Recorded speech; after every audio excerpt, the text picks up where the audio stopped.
इस वीडियो का थंबनेल मैंने ऐसा क्यों रखा है कि ये एलिमिनेशन का बाप है। ये आपको वीडियो के लास्ट तक समझ में आ जाएगा अगर आप इस वीडियो को पूरा देखेंगे। इस वीडियो में मैं ऐसे तरीके आपको बताऊंगा, ऐसे एलिमिनेशन ट्रिक बताऊंगा जिससे आपका प्रीलिम्स का 50 से 60% क्वेश्चन सोल्व हो जाएगा। मतलब आप इतने क्वेश्चन पे अप्लाई कर पाएंगे। इसमें से कुछ क्वेश्चन ऑब्वियसली गलत भी होंगे, ये ट्रिक है, ये नॉलेज बेस्ड नहीं है। तो कुछ क्वेश्चन गलत होंगे, लगभग 80 से 85% क्वेश्चन आपका सही होगा। तो लगभग आप अगर थोड़ा बहुत आपके पास नॉलेज है तो आप आसानी से कटअप क्वालिफाई कर पाएंगे। केवल इसके आधार पर आप नहीं कर पाएंगे। ठीक है, तो चलिए मैं ज़्यादा बकवास नहीं करूँगा। प्रीलिम्स में 2-4 दिन बचे हैं तो टाइम बर्बाद नहीं करना है। मैं सीधा शुरुआत ही करता हूँ। बस यही एक बात डिस्क्लेमर में बोलूँगा कि अगर आप वीडियो को पूरा देखेंगे तभी आपको फायदा होगा, नहीं तो ये नुकसान हो सकता है। तो आप अच्छा है कि ना ही देखिए वीडियो, लेकिन अगर देखें तो पूरा देखिए, क्योंकि बहुत सारे अलग अलग क्वेश्चन में मैं लॉजिक बताऊँगा और वहाँ एक दूसरे के लॉजिक को अपडेट करूँगा, समझाऊँगा। बहुत सारी चीज़ें हैं जो आप पूरा वीडियो देखेंगे तभी समझ में आएंगी।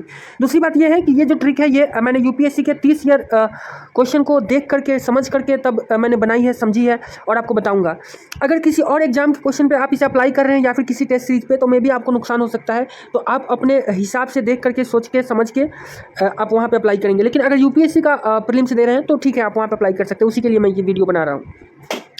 ठीक है, तो मैंने बहुत ही डीप रिसर्च किया है। इसकी मदद से आज मैं 2025 के पीवाईक्यू को, 2025 के जितने भी 100 क्वेश्चन पूछे गए थे, जितने भी, सब पे मैं बताऊंगा। देखिए बहुत सारे यूट्यूबर क्या करते हैं कि पूरे 30 साल के क्वेश्चन में से 10, 20, 50 क्वेश्चन चुन करके लाते हैं और उस पर कोई एक ट्रिक बताते हैं, धड़ाधड़ अपना उस पर अप्लाई करते हैं, वीडियो क्लोज कर देते हैं। तो वो फेयर नहीं है, सच बताए तो। देखिए कुछ क्वेश्चन पे तो अप्लाई हो ही जाता है। अब 30 साल के क्वेश्चन में आपके पास बहुत सारे हज़ारों की संख्या में क्वेश्चन है, तो उसमें से चंद 20, 30, 50 क्वेश्चन पे कुछ भी लॉजिक लग सकता है।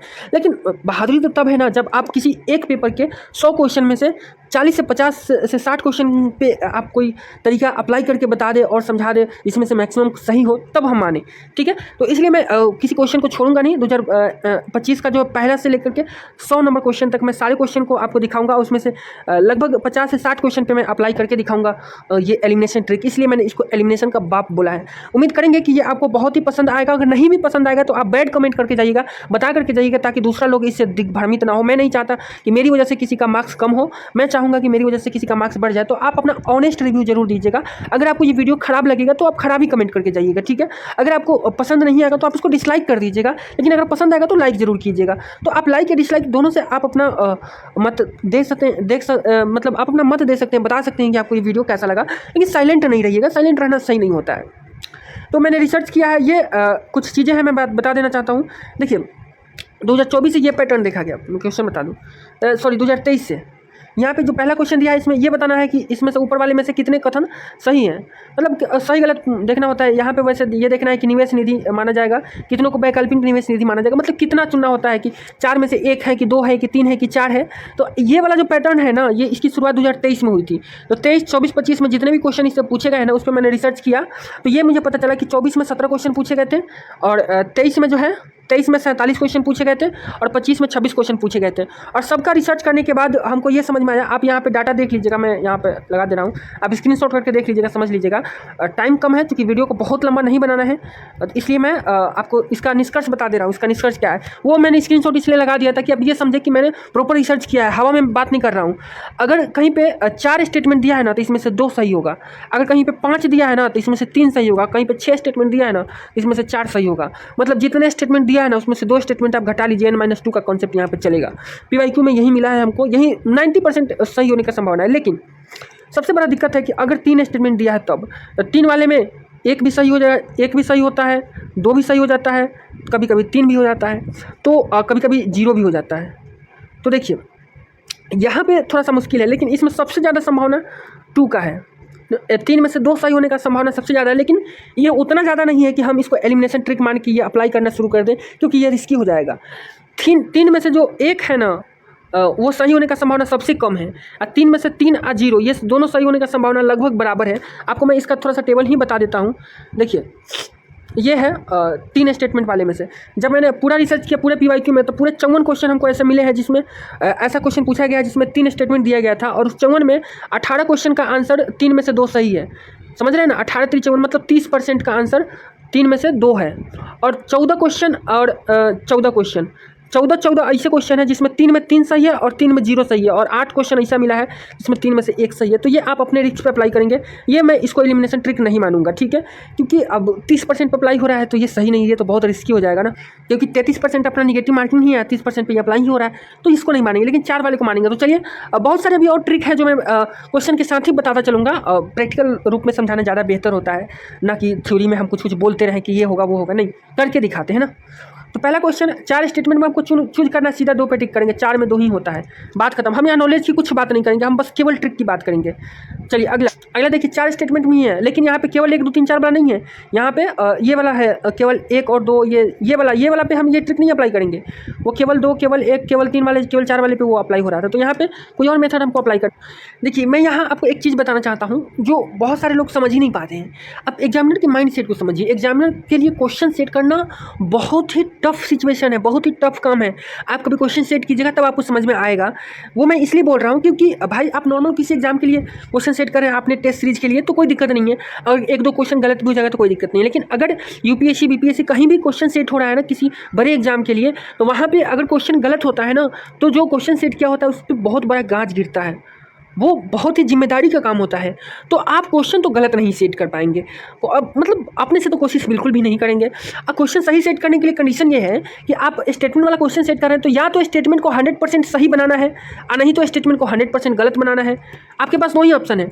आपको ऑब्जेक्टिव एग्जाम में या तो स्टेटमेंट 100% सही होगा, नहीं तो 100% गलत होगा, बीच में कोई नहीं हो सकता है। यानी कि आपको स्टेटमेंट को गलत भी बनाना है, कुछ को सही भी। ऐसा भी आप नहीं कर सकते कि 100 क्वेश्चन सेट करें उसमें बहुत सारा स्टेटमेंट ये सब सही ही है, तो पैटर्न ही हो जाएगा ना, तो गड़बड़ी हो जाएगा। तो कुछ क्वेश्चन को सही, कुछ स्टेटमेंट को सही भी करना है, कुछ स्टेटमेंट को गलत भी करना है। लेकिन दिक्कत ये है कि स्टेटमेंट को गलत करना अपने आप में बहुत बड़ा चैलेंज का काम है, आप समझिए इस चीज़ को। जैसे एग्जांपल के लिए मैं आपको एक क्वेश्चन क्रिएट करके बताता हूँ। जैसे कि मान लीजिए कि अभी बंगाल में चुनाव हुआ है, केरल में चुनाव हुआ है, बहुत जगह चुनाव हुआ है, कहीं एक चुनाव तमिलनाडु में चुनाव हुआ है। किसी एक का एग्जाम्पल ले लीजिए, मान लेते हैं कि चलिए तमिलनाडु का ही एग्जाम्पल ले लेते हैं कि तमिलनाडु में जो है अब एक क्वेश्चन क्रिएट किया गया कि तमिलनाडु में जो है डीएमके का उद्देश्य ये था, बीजेपी का उद्देश्य ये था, बीजेपी की जीत के कहीं पे जैसे कि बंगाल में बीजेपी जीती है, तो बंगाल में बीजेपी की जीत का ये कारण था। तो यहाँ पे स्टेटमेंट को सही करना गलत करना बहुत ही सब्जेक्टिव ये केस हो गया। तो यहाँ पे स्टेटमेंट को अगर आप गलत बनाते हैं ना, तो वो बहुत बार सही भी हो जाएगा, अगर सही बनाते हैं ना तो वो बहुत बार गलत भी हो जाएगा। जैसे कि अगर हम एग्जाम्पल है कि बीजेपी की जीत के XYZ कारण थे, ठीक है, मान लेते हैं कि XYZ, हम अब कुछ बोलेंगे थोड़ी, आप क्या एक्सपेक्ट कर रहे हैं। मान लेते हैं कि बंगाल में बीजेपी की जीत के XYZ कारण थे, ठीक है, ऐसा एक स्टेटमेंट मैंने बना दिया। अब हो सकता है अब ये कारण कहीं पे लिखा हुआ थोड़ी है, किसी संविधान में डिफाइन थोड़ी है कि यही कारण होगा। हम ये बोल दिया और इस स्टेटमेंट को मान लिया कि हम ये सही है, लेकिन हो सकता है कि ये कारण ना भी रहा हो, बहुत सारे कारण हो सकते हैं। हो सकता है कि ये कारण आंशिक रूप से रहा हो, तो ये विवादित हो जाएगा।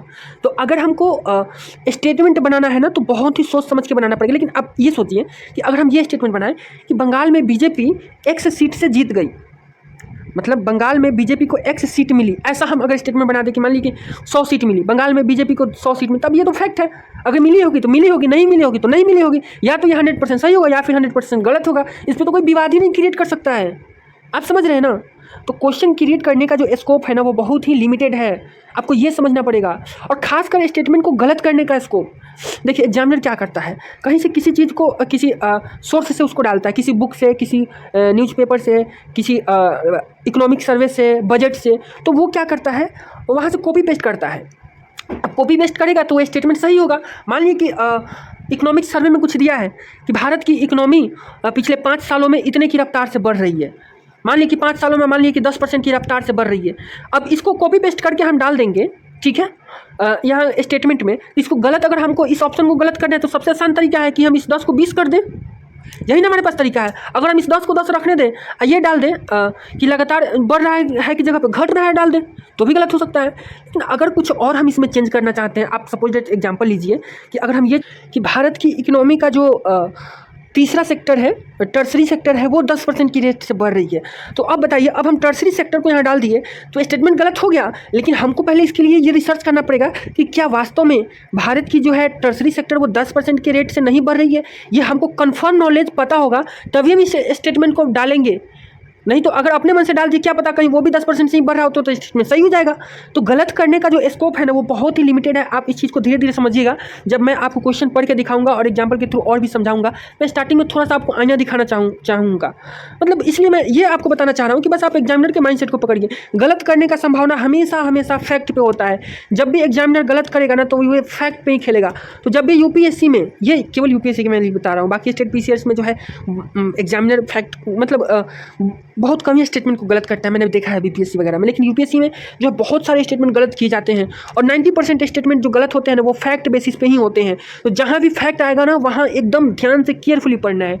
तो चलिए हम वीडियो की यहाँ पे शुरुआत कर ही दिए हैं और आगे के क्वेश्चन देखते हैं। ये क्वेश्चन पे आपको ज़्यादा अच्छे से समझ में आएगा। तो दूसरा नंबर क्वेश्चन में देखिए, अब हम जब भी क्वेश्चन आएगा ना तो यहाँ पे देखेंगे कि स्टेटमेंट को गलत करने की संभावना कितना है। क्या यहाँ पे एग्जामिनर आसानी से स्टेटमेंट को गलत कर सकता है? तो देखिए एग्जामिनर को जब मौका मिलेगा ना गलत करने का तो वो भर भर के स्टेटमेंट गलत करेगा, क्योंकि एग्जामिनर को बार बार मौका नहीं मिलता, सारे क्वेश्चन में मौका नहीं मिलता स्टेटमेंट को गलत करने का। और यूपीएससी में बहुत सारे स्टेटमेंट गलत दिए जाते हैं, इसीलिए कटअप कम जाता है ताकि बच्चा कंफ्यूज हो। तो ये जो क्वेश्चन है ना ये फैक्चुअल क्वेश्चन है। यहाँ पे स्टेटमेंट को गलत करने की संभावना बहुत ज़्यादा है। ये इकोनॉमिक्स का क्वेश्चन है। इसमें ये बताना है कि भारतीय रिजर्व बैंक की आय के स्रोत कौन कौन से हैं। ठीक है, तो हालांकि आय का जो स्रोत है ये विवादित चीज़ है। यहाँ पे इसको फैक्चुअल भी बोल सकते हैं बट इसको कंसेप्चुअल भी बोला जा सकता है। तो इसका जो अभी ऑफिशियल आंसर क्या है, देखिए 13 तारीख को जो है यूपीएससी का 2025 का ऑफिशियल आंसर क्या है 13 मई को। तो मैं जो भी आंसर बता रहा हूँ उसी के अकॉर्डिंग बता रहा हूँ। तो इसका जो यूपीएससी ने आंसर माना है वो ए माना है, जबकि इसका सही आंसर मेरे हिसाब से ए नहीं होना चाहिए, डी होना चाहिए। बट ठीक है, ये विवादित क्वेश्चन है तो हम लोग इस पर ज़्यादा डिस्कशन नहीं करेंगे, आगे बढ़ते। लेकिन हाँ, यहाँ पे ये सोचा जा सकता था कि यहाँ पे जो है बहुत सारे फैक्ट है, लेकिन यहाँ पे कॉन्सेप्ट भी छोड़िए, इसमें हम अपना एलिमिनेशन नहीं लगाते। यहाँ पे एलिमिनेशन ज़बरदस्त लगाएंगे। देखिए ये जो क्वेश्चन है ना पूरी तरह से इसमें फैक्ट ही फैक्ट है। अब देख रहे हैं ना, पूरी तरह से फैक्ट है। मतलब ये पूरा का टेबल भी एक फैक्ट है, ये भी फैक्ट है। तो जब भी फैक्ट वाला क्वेश्चन आएगा ना तो मैक्सिमम स्टेटमेंट जो है गलत होगा। तो 3 में जो है ना 3 तो सही नहीं होगा इसमें, क्योंकि इसमें क्वेश्चन को गलत करने की संभावना है। 3 में 2 पे भी हम नहीं जाएंगे, क्योंकि इसमें गलत करने की संभावना बहुत ज़्यादा है। यहाँ पे चाहे तो मंत्रालय को गलत दे सकता है एग्जामिनर। हम एग्जामिनर ही बोलते रहे तो चलिए ठीक है, आप समझ लीजिएगा। हम जब भी एग्जामिनर बोलेंगे ना तो आप क्वेश्चन क्रिएट करने वाला समझिएगा। ठीक है, यहाँ पे संगठन के कार्य को भी यहाँ पर गलत दिया जा सकता है, तो संभावना है। तो या तो इसमें से कोई नहीं, या फिर हम एक पे जाएंगे। तो हम ये मान के चलेंगे कि कोई नहीं, बहुत कम ही बार ये एग्जामिनर देने की कोशिश करता है, तो कोई एक स्टेटमेंट इसमें सही दे देगा एग्जामिनर जनरली। तो यहाँ पे ए के थ्रू जाएंगे। आपको लग रहा है कि क्या ये तो कोई लॉजिक नहीं है, आंसर पता है तो हम कुछ भी बोल रहे हैं। ठीक है, मान सकते हैं, ये भी बात सही है कि आंसर पता है तो थोड़ा सा लॉजिक लगाना आसान होता है। बट अभी बहुत सारे क्वेश्चन आएंगे जिसमें ये इतना नहीं सोचना पड़ेगा। तो आप देखिएगा बहुत सारे क्वेश्चन में इजीली अप्लाई होंगे। लेकिन ये सभी चीज़ें आपको सोचनी है। कम से कम यहाँ 2 ऑप्शन आप हटा सकते थे, सभी 3 और केवल 2। आगे देखिए, अब देखिए मैं चाहता तो शुरू में अच्छे क्रीम वाले क्वेश्चन रखता जिसमें 100% एलिमिनेशन अप्लाई हो जाता और आप खुश हो जाते, लेकिन आपको खुश नहीं करना है, जो वास्तविकता है दिखाना है। हर क्वेश्चन में नहीं अप्लाई होगा। मैंने बोला 50 से 60 क्वेश्चन में ही अप्लाई होगा, तब घबराइए नहीं। अब देखिए ये क्वेश्चन, ये जो क्वेश्चन है ये तो वैसे ईजी क्वेश्चन है, लेकिन आप इसको देख लीजिए। यहाँ पे एक स्ट्रीम वर्ड दिया है सभी, तो बहुत सारे लोग बोलेंगे कि सभी दिया है इसलिए स्टेटमेंट गलत है। नहीं, ये स्टेटमेंट गलत है लेकिन सभी की वजह से नहीं है। तो सभी का फंडा आप समझ लीजिए। बहुत सारे लोग बताते हैं कि सभी जो है एक्सट्रीम वर्ड है। मैं ये मानता हूँ कि कोई भी वर्ड एक्सट्रीम नहीं है। वर्ड एक्सट्रीम नहीं होता है, स्टेटमेंट एक्सट्रीम होता है यार। यहाँ पे देखिए सभी सूचीबद्ध दे दिया। देखिए सभी के बाद सूचीबद्ध एक क्राइटेरिया लगा दिया ना, तो ये एक्सट्रीम कैसे है? अगर सभी बैंक बोलेंगे तो वो एक्सट्रीम हो जाएगा कि भाई सभी बैंक की बात कर रहा है, लेकिन पूरे सभी बैंक की यहाँ पे बात नहीं हो रहा है, सभी सूचीबद्ध बैंक की बात हो रहा है। यहाँ पे एक जो है एडजेक्टिव लग गया, तो ये कभी भी एक्सट्रीम वर्ड नहीं है, ये स्टेटमेंट भी एक्सट्रीम नहीं है। लेकिन ये स्टेटमेंट जरूर गलत है। गलत इसलिए है क्योंकि यहाँ पे रिजर्व बैंक का नाम दिया है, जबकि ये जो है यहाँ पे सूचीबद्ध कंपनियों की व्यापारिक उत्तरदायित्व की बात कर रहा है। तो देखिए रिजर्व बैंक जो है बैंक को रेगुलेट करता है, न कि किसी कंपनी को, व्यापारिक कंपनी वगैरह को। तो ये स्टेटमेंट यहाँ पे गलत हो जाएगा। तो देखिए जब भी किसी ऑर्गेनाइजेशन का नाम देता है, मंत्रालय का नाम देता है, किसी यूएन के चीज़ों का नाम देता है, तो ये सब जो है फैक्ट माना जाता है। ये सब जो है जनरली गलत होता है। यहाँ पे एग्जामिनर जो है आपको फंसाने का कोशिश करता है इन सब का नाम दे करके। जब भी इस तरह का कोई नाम देना तो आप इसको मान के चलिएगा कि ये गलत है। तो पहला तो हम निश्चित रूप से कह सकते हैं कि गलत है। अब दूसरे को देखेंगे। भारत में व्यावसायिक उत्तरदायित्व और स्थिरता रिपोर्ट प्रस्तुत करने वाली कोई कंपनी इस रिपोर्ट का प्रकटन करती है जो मुख्यतः गैर वित्तीय स्वरूप के। इसमें कोई भी फैक्ट हमको नहीं दिख रहा है। तो अगर कोई फैक्ट इसमें नहीं दिख रहा है तो इसका सही होने का संभावना काफ़ी ज़्यादा है। तो यहाँ पे केवल 2 स्टेटमेंट सही हो जाएगा। और यहाँ पे इसको जनरल स्टेटमेंट बनाने के लिए यहाँ पे मुख्यतः भी लगाया गया है, तो इसलिए भी ये कोई स्टेटमेंट सही है। पांचवा क्वेश्चन देख लीजिए। पांचवा क्वेश्चन में देखिए ये कह रहा है भारत में ग्रामीण क्षेत्रों में कुक्कुट पालन और ऊन उत्पादन जैसे संवर्गीय कृषि कार्यकलाप से प्राप्त आय को किसी भी कर से छूट। अरे भाई किसी भी कर लगा करके इसको एक्सट्रीम बना दिया। ये स्टेटमेंट ही पूरा एक्सट्रीम है, ये केवल वर्ड नहीं, किसी भी कर से भाई कैसे छूट हो सकता है। बहुत सारे पंचायतों लेवल पर कर लगते हैं, नगर पालिका लेवल पर कर लगता है, कर बहुत सारा लगता है भाई, कोई भी कर से कैसे छूट हो जाएगा। नकली खारिज कराने जाते हैं तो आपको कर लगता है। तो ये तो एकदम एक्सट्रीम स्टेटमेंट है। तो एक्सट्रीम वाले तरीका से इसको गलत करेंगे। देखिए एलिमिनेशन के बहुत सारे मेथड है। अब जो मेथड है मैं आपको बताऊंगा, एकदम बहुत ज़्यादा भी नहीं बताऊंगा क्योंकि आप इसी मेथड को रटने लगेंगे। तो लगभग 5-6 मेथड है वो जिस क्वेश्चन में जो अप्लाई हो जाए। तो यहाँ पे ये अप्लाई हो रहा है, ये एक्सट्रीम स्टेटमेंट है तो ये गलत हो जाएगा। भारत में आयकर अधिनियम 1961 के उपबंधों के अधीन ग्रामीण कृषि भूमि को पूंजीगत परिसंपत्ति नहीं माना जाएगा। देखिए यहाँ पे आप ये कह सकते हैं कि ये फैक्ट है आयकर अधिनियम 1961, तो सही में भाई ये फैक्ट है, गलत होना चाहिए, लेकिन ये बहुत कॉमन फैक्ट है। ये आपको पता होगा कि आयकर अधिनियम 1961 ही इतना दिनों से चला आ रहा है, न्यूज़ में भी था कि अब इसके लिए नया कानून बनाया गया है। तो यहाँ पे ये सही है। तो हमेशा आपको ये नहीं हुआ कि फैक्ट है तो एकदम से गलत ही हो, कभी कभी सही भी होगा। तो वो स्टेटमेंट के ऊपर डिपेंड करता है, क्वेश्चन के प्रारूप के ऊपर डिपेंड करता है, ठीक है। तो यहाँ पे जो है ये कथन 2 जो है बिल्कुल सही है और कथन 1 गलत है। तो यहाँ पे इसका जो आंसर हो जाएगा वो डी हो जाएगा। कथन 1 गलत है, सही नहीं है, लेकिन कथन 2 सही है। चलिए छठा क्वेश्चन देखते हैं। इसमें है भारत खनिज सुरक्षा भागीदारी में एक सदस्य के रूप में सम्मिलित हो गया है। देखिए सम्मिलित हो गया होगा तभी क्वेश्चन बना है, नहीं तो सम्मिलित नहीं होगा तो भाई भारत बहुत सारी चीज़ों में सम्मिलित नहीं है, तो कहाँ उस पर क्वेश्चन क्रिएट किया जा रहा है। देखिए ये सब समझना है, ये सब एग्जामिनर को माइंड सेट को समझना है। भाई सम्मिलित अगर नहीं होगा तो क्वेश्चन क्यों डालेगा, मतलब खुजली हुआ है क्या एग्जामिनर को। भारत में अपने द्वारा चिन्हित सभी 30 अति आवश्यक खनिजों में साधन, भाई अगर सभी 30 खनिजों में संपन्न ही है तो फिर इतना परेशान क्यों हो रहा है भारत। ऐसा कैसे हो सकता है कि सभी 30 खनिजों में संपन्न हो सकता है। तो ये 2 तो बिल्कुल नहीं होगा, ये तो हम बिना पढ़े काट देंगे। तो अगर हम अब ऑप्शन देखेंगे, 2 पहले में है तो पहला नहीं होगा, दूसरे में भी 2 है नहीं होगा, तीसरे में बस हो गया, आंसर सी आ गया। हम पूरा पढ़ेंगे ही नहीं, क्यों पढ़ें। 7वां क्वेश्चन देखेंगे। जहां तक किसी कंपनी में निवेश से प्राप्त प्रतिफलों का संबंध है, आमतौर पर यह माना जाता है कि स्टॉक धारकों की तुलना में बॉन्ड धारकों की अपेक्षाकृत कम जोखिम। अब देखिए यहाँ पे बहुत ध्यान से समझिएगा एक चीज़। ये पैटर्न की शुरुआत 2025 में हुई है। तो हर साल यूपीएससी कुछ ना कुछ नया एक्सपेरिमेंट करते रहता है। तो इस टाइप का जब भी क्वेश्चन आता है ना 3 स्टेटमेंट वाला, तो इसमें पहला स्टेटमेंट जो है ना आपको पढ़ने की जरूरत ही नहीं है, हमेशा सही होता है। क्यों, आप खुद ऑप्शन देख लीजिए। ऑप्शन 1 में है कथन 2 कथन 3 की कथन 2 और कथन 3 दोनों सही है, तथा वे दोनों कथन 1 की व्याख्या करते हैं। तो 1 के बारे में तो कुछ बोला ही नहीं कि उसको सही गलत की पहचानना है। कथन 1 और 2 दोनों सही है, और कथन 1 कथन 2 की व्याख्या करता है। कथन 2 और कथन 3 दोनों में से केवल 1 सही है, और तथा वह कथन 1 की व्याख्या करता है, ना तो कथन 2 ना ही कथन 3 से। तो कथन 1 का बात यहाँ पे कहाँ किया बताइए। तो यानी कि कथन 1 तो ऑटोमेटिक सही है, कथन 2 और 3 को देखना है। तो बॉन्ड धारक किसी कंपनी के ऋणदाता होते हैं, जबकि स्टॉक धारक उसके स्वामी होते हैं। तो ये तो एकदम बेसिक बात है भाई।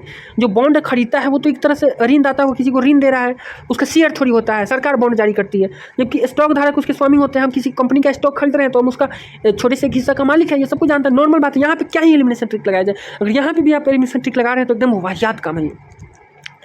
पुनर्भुगतान के प्रयोजन के लिए किसी कंपनी द्वारा बॉन्ड धारकों को स्टॉक धारकों की अपेक्षा प्राथमिक, बिल्कुल स्टॉक धारक जो है वो मालिक होते हैं, तो ये दिया ही जाएगा। ये तो नॉलेज बेसिस क्वेश्चन है, तो ये दोनों सही है और इसकी व्याख्या करते हैं, ये सही हो जाएगा। यहाँ पे एलिमिनेशन का जरूरत ही नहीं था, तो जबरदस्ती का नहीं लगाएंगे। अब ये इसमें क्या कह रहे हैं, वैश्विक स्तर पर किए गए सभी इक्विटी विकल्प संविदाओं के कारोबार में भारत का अत्यधिक बृहद अंश होता है। इस प्रकार भारत का सहसा अतिवृद्धि को दर्शाता है।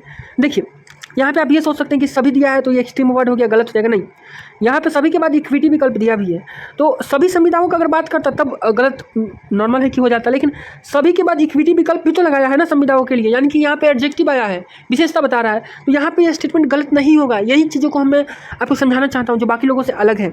तो जनरली यहाँ पे कोई ऐसा फैक्ट हमको नहीं दिख रहा है जहाँ पे एग्जामिनर इसको गलत करने की कोशिश करे। आप ये देख सकते हैं कि यहाँ पे अंश का दिया है, यहाँ पे सभी दिया है तो इक्विटी विकल्प लगाया है, सहसा अतिवृद्धि को दर्शाता है। तो ये थोड़ा सा ऐसा लग रहा है कि इसमें कोई फैक्ट नहीं है, तो इसको एग्जामिनर गलत करने का चांस नहीं, रिस्क नहीं ले सकता है।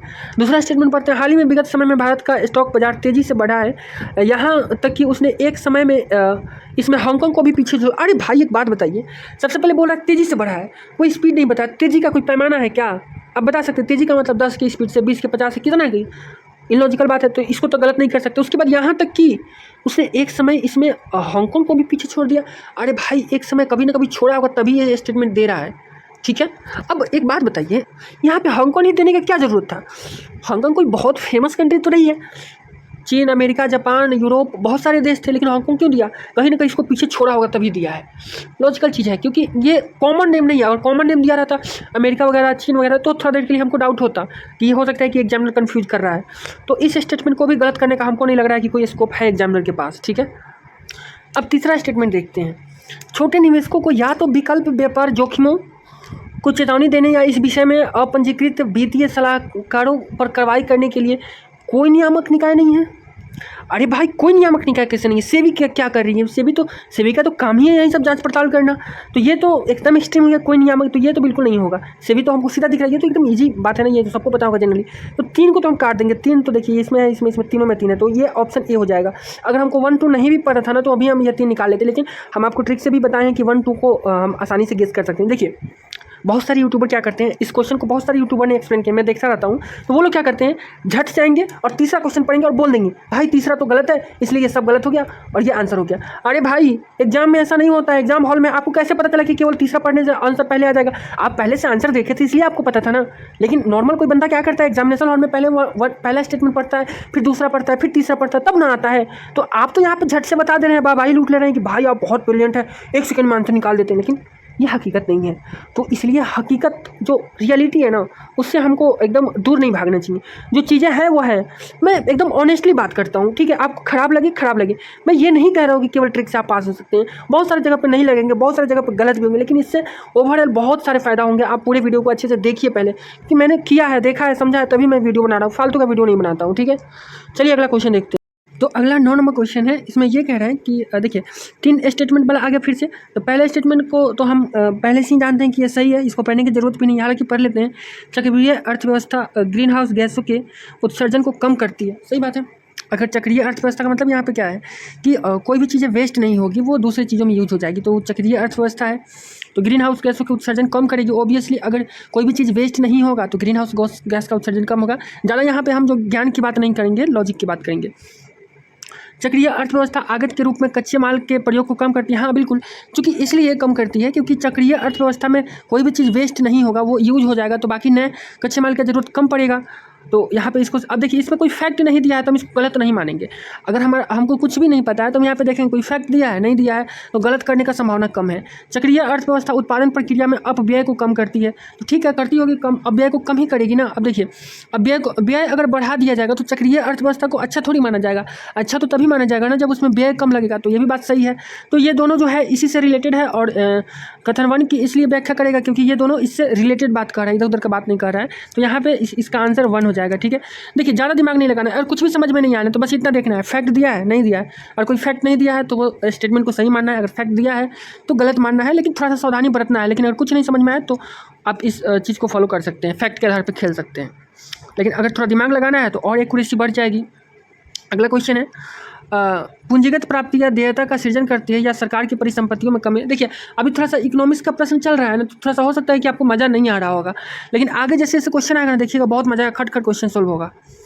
तो पूंजीगत प्राप्तियाँ देयता का सृजन करती है या सरकारी परिसंपत्तियाँ में, देखिए पूंजीगत चीज़ जो होता है ना, वो देयता सृजन करेगी या सरकार की संपत्ति में कमी लाएगी। अगर पूंजीगत चीज़ों को बेचिएगा, मान लीजिए कि सरकार कोई सामान बना रही है, जैसे कि ट्रेनें बना रही है, तो ट्रेन को अगर बेच देगी सरकार तो उससे जो है कुछ इनकम आएगा। पूंजीगत चीज़ है ट्रेन, और ट्रेन को बेचने पे कुछ इनकम आएगा, लेकिन सरकार की संपत्ति तो कम हो जाएगी ना। मान लीजिए कि सरकार अगर पूरे रेलवे को बेच देती है तो रेलवे सरकार की पूंजीगत संपत्ति है, उसको बेचने के बाद जो पैसा आएगा वो पैसा तो हमारे खाता में आ जाएगा, पूंजीगत प्राप्ति या देयता सृजन कर देगी, लेकिन परिसंपत्ति में तो संपत्ति तो कम हो जाएगा ना सरकार का। तो ये बिल्कुल सही बात, इकोनॉमिक्स पढ़े हुए तो समझ में आ जाएगा। हालांकि अगर आपको कुछ समझ में नहीं आया तो आप देखिए यहाँ पे कोई फैक्ट दिया है नहीं दिया है ना। अगर कोई फैक्ट नहीं दिया है तो स्टेटमेंट सही है, ऐसे कर सकते हैं, लेकिन ये हर केस में सही नहीं होगा, लेकिन मोस्ट ऑफ द केस में सही होता है। उधार ग्रहण और विनिवेश पूंजीगत प्राप्तियां है। अब देखिए उधार ग्रहण मतलब हम किसी से उधार ले रहे हैं, और विनिवेश कहीं पे निवेश करें तो पूंजीगत है। तो ये तो सीधा दिख रहा है कि अगर हम किसी से उधार लेंगे या फिर किसी को देंगे तो पूंजी का आदान प्रदान हो रहा है, तो ये भी सही है। ऋणों पर प्राप्त ब्याज सरकार की देयता का सृजन करता है। देखिए ऋण पे अगर हमको ब्याज मिल रहा है तो पैसा हमको ना मिल रहा है, हम किसी का देयता कैसे सृजन करें, तो ये गलत हो जाएगा। तो यहाँ पे 1 और 2 हो जाएगा। देखिए हालांकि इसमें बहुत सारा लॉजिक लगा नहीं, नॉलेज पे बेसिस क्वेश्चन था, तो ठीक है आप इसको एलिमिनेशन में नहीं भी काउंट कर सकते हैं, लेकिन हम यहाँ पे क्वेश्चन एक्सप्लेन कर रहे हैं तो सबका आंसर आपको बताते जाएंगे। ठीक है, राजा राम मोहन राय के बारे में निम्नलिखित कथनों पर विचार कीजिए। तो देखिए, अब यहाँ पे एक नया ट्रिक सुनिए। जब भी किसी कैरेक्टर का बात किया जाएगा ना, तो उनका तारीफ ही किया जाएगा, खासकर हिस्ट्री से रिलेटेड कैरेक्टर। राजा राम मोहन राय जो है एक अच्छे कैरेक्टर हैं, उनके बारे में जब भी बातें कही जाएगी तो पॉजिटिव कही जाएगी तो वो स्टेटमेंट सही होगा। अगर निगेटिव बातें कही जा रही है तो वो स्टेटमेंट गलत होगा। तो आप देख लीजिए यहाँ पर क्या कहा जा रहा है, आपको खुद पता चल जाए। तो पहला स्टेटमेंट है, उनमें प्राच्य विश्व के पारंपरिक दार्शनिक सिद्धांतों के प्रति अत्यंत अनुराग एवं समादर था। तो बिल्कुल हम इसको सही मानेंगे, इसको गलत करने का कोई रीजन ही नहीं होता। यहाँ पे समझिए किस आधार पर आप इसको गलत कीजिएगा। अगर आप कह दीजिएगा अत्यंत अनुराग और समादर नहीं था, तो किस आधार पर कैसे प्रूव कीजिएगा कि उनके में नहीं था? तो ये तो सब्जेक्टिव चीज़ है, ये तो सही होगा। और इनका तारीफ भी किया जा रहा है और इसमें कोई फैक्ट भी नहीं है, हर एंगल से ये सही है। उनकी कामना थी कि, अब देखिए उनकी कामना के बारे में बोल रहा है, उनकी क्या कामना थी इसको आप गलत कैसे करिएगा, कहाँ से इसके विरोध में आप फैक्ट लाइएगा। उनकी कामना थी कि उनके देशवासी तर्कसंगत और वैज्ञानिक दृष्टिकोण तथा सभी पुरुषों और महिलाओं की मानवीय गरिमा और सामाजिक समानता के सिद्धांत को माने। ठीक है, उनकी कामना रही होगी। अगर आप ये कहना चाह रहे हैं कि उनकी कामना ऐसा नहीं थी, तो आप कहाँ से इस बात का एविडेंस लाइएगा? नहीं ला पाइएगा ना। इसलिए कथन सही है, इसमें कहीं भी कोई फैक्ट वगैरह नहीं है, इनकी तारीफ ही की जा रही है। तो हर एंगल से ये दोनों कथन सही, इसलिए इसका आंसर सी हो जाएगा। अगला क्वेश्चन, बगल में 13 है तो 13 को पहले देख ही लिया जाए, फिर 12 पे चला जाएगा।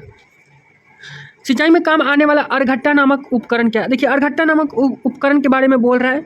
तो ये अर्घट्टा नामक उपकरण, तो इसमें ज़्यादा कुछ लॉजिक लगा नहीं पाएंगे, लेकिन फिर भी यहाँ पे आप देखिए, एक घिरनी पुली से खींचा जाने वाला चमड़े का बना पानी का थैला, एक बड़ा चक्का जिसकी अरावों के बाहरी छोरों पर मिट्टी के पात्र बंधे हो, बैलों द्वारा खींचा जाने वाला मिट्टी का एक अधिक बड़ा पात्र, सीधे हाथों से ही रस्सी द्वारा खींचा जाने वाला बड़ा जल डोल।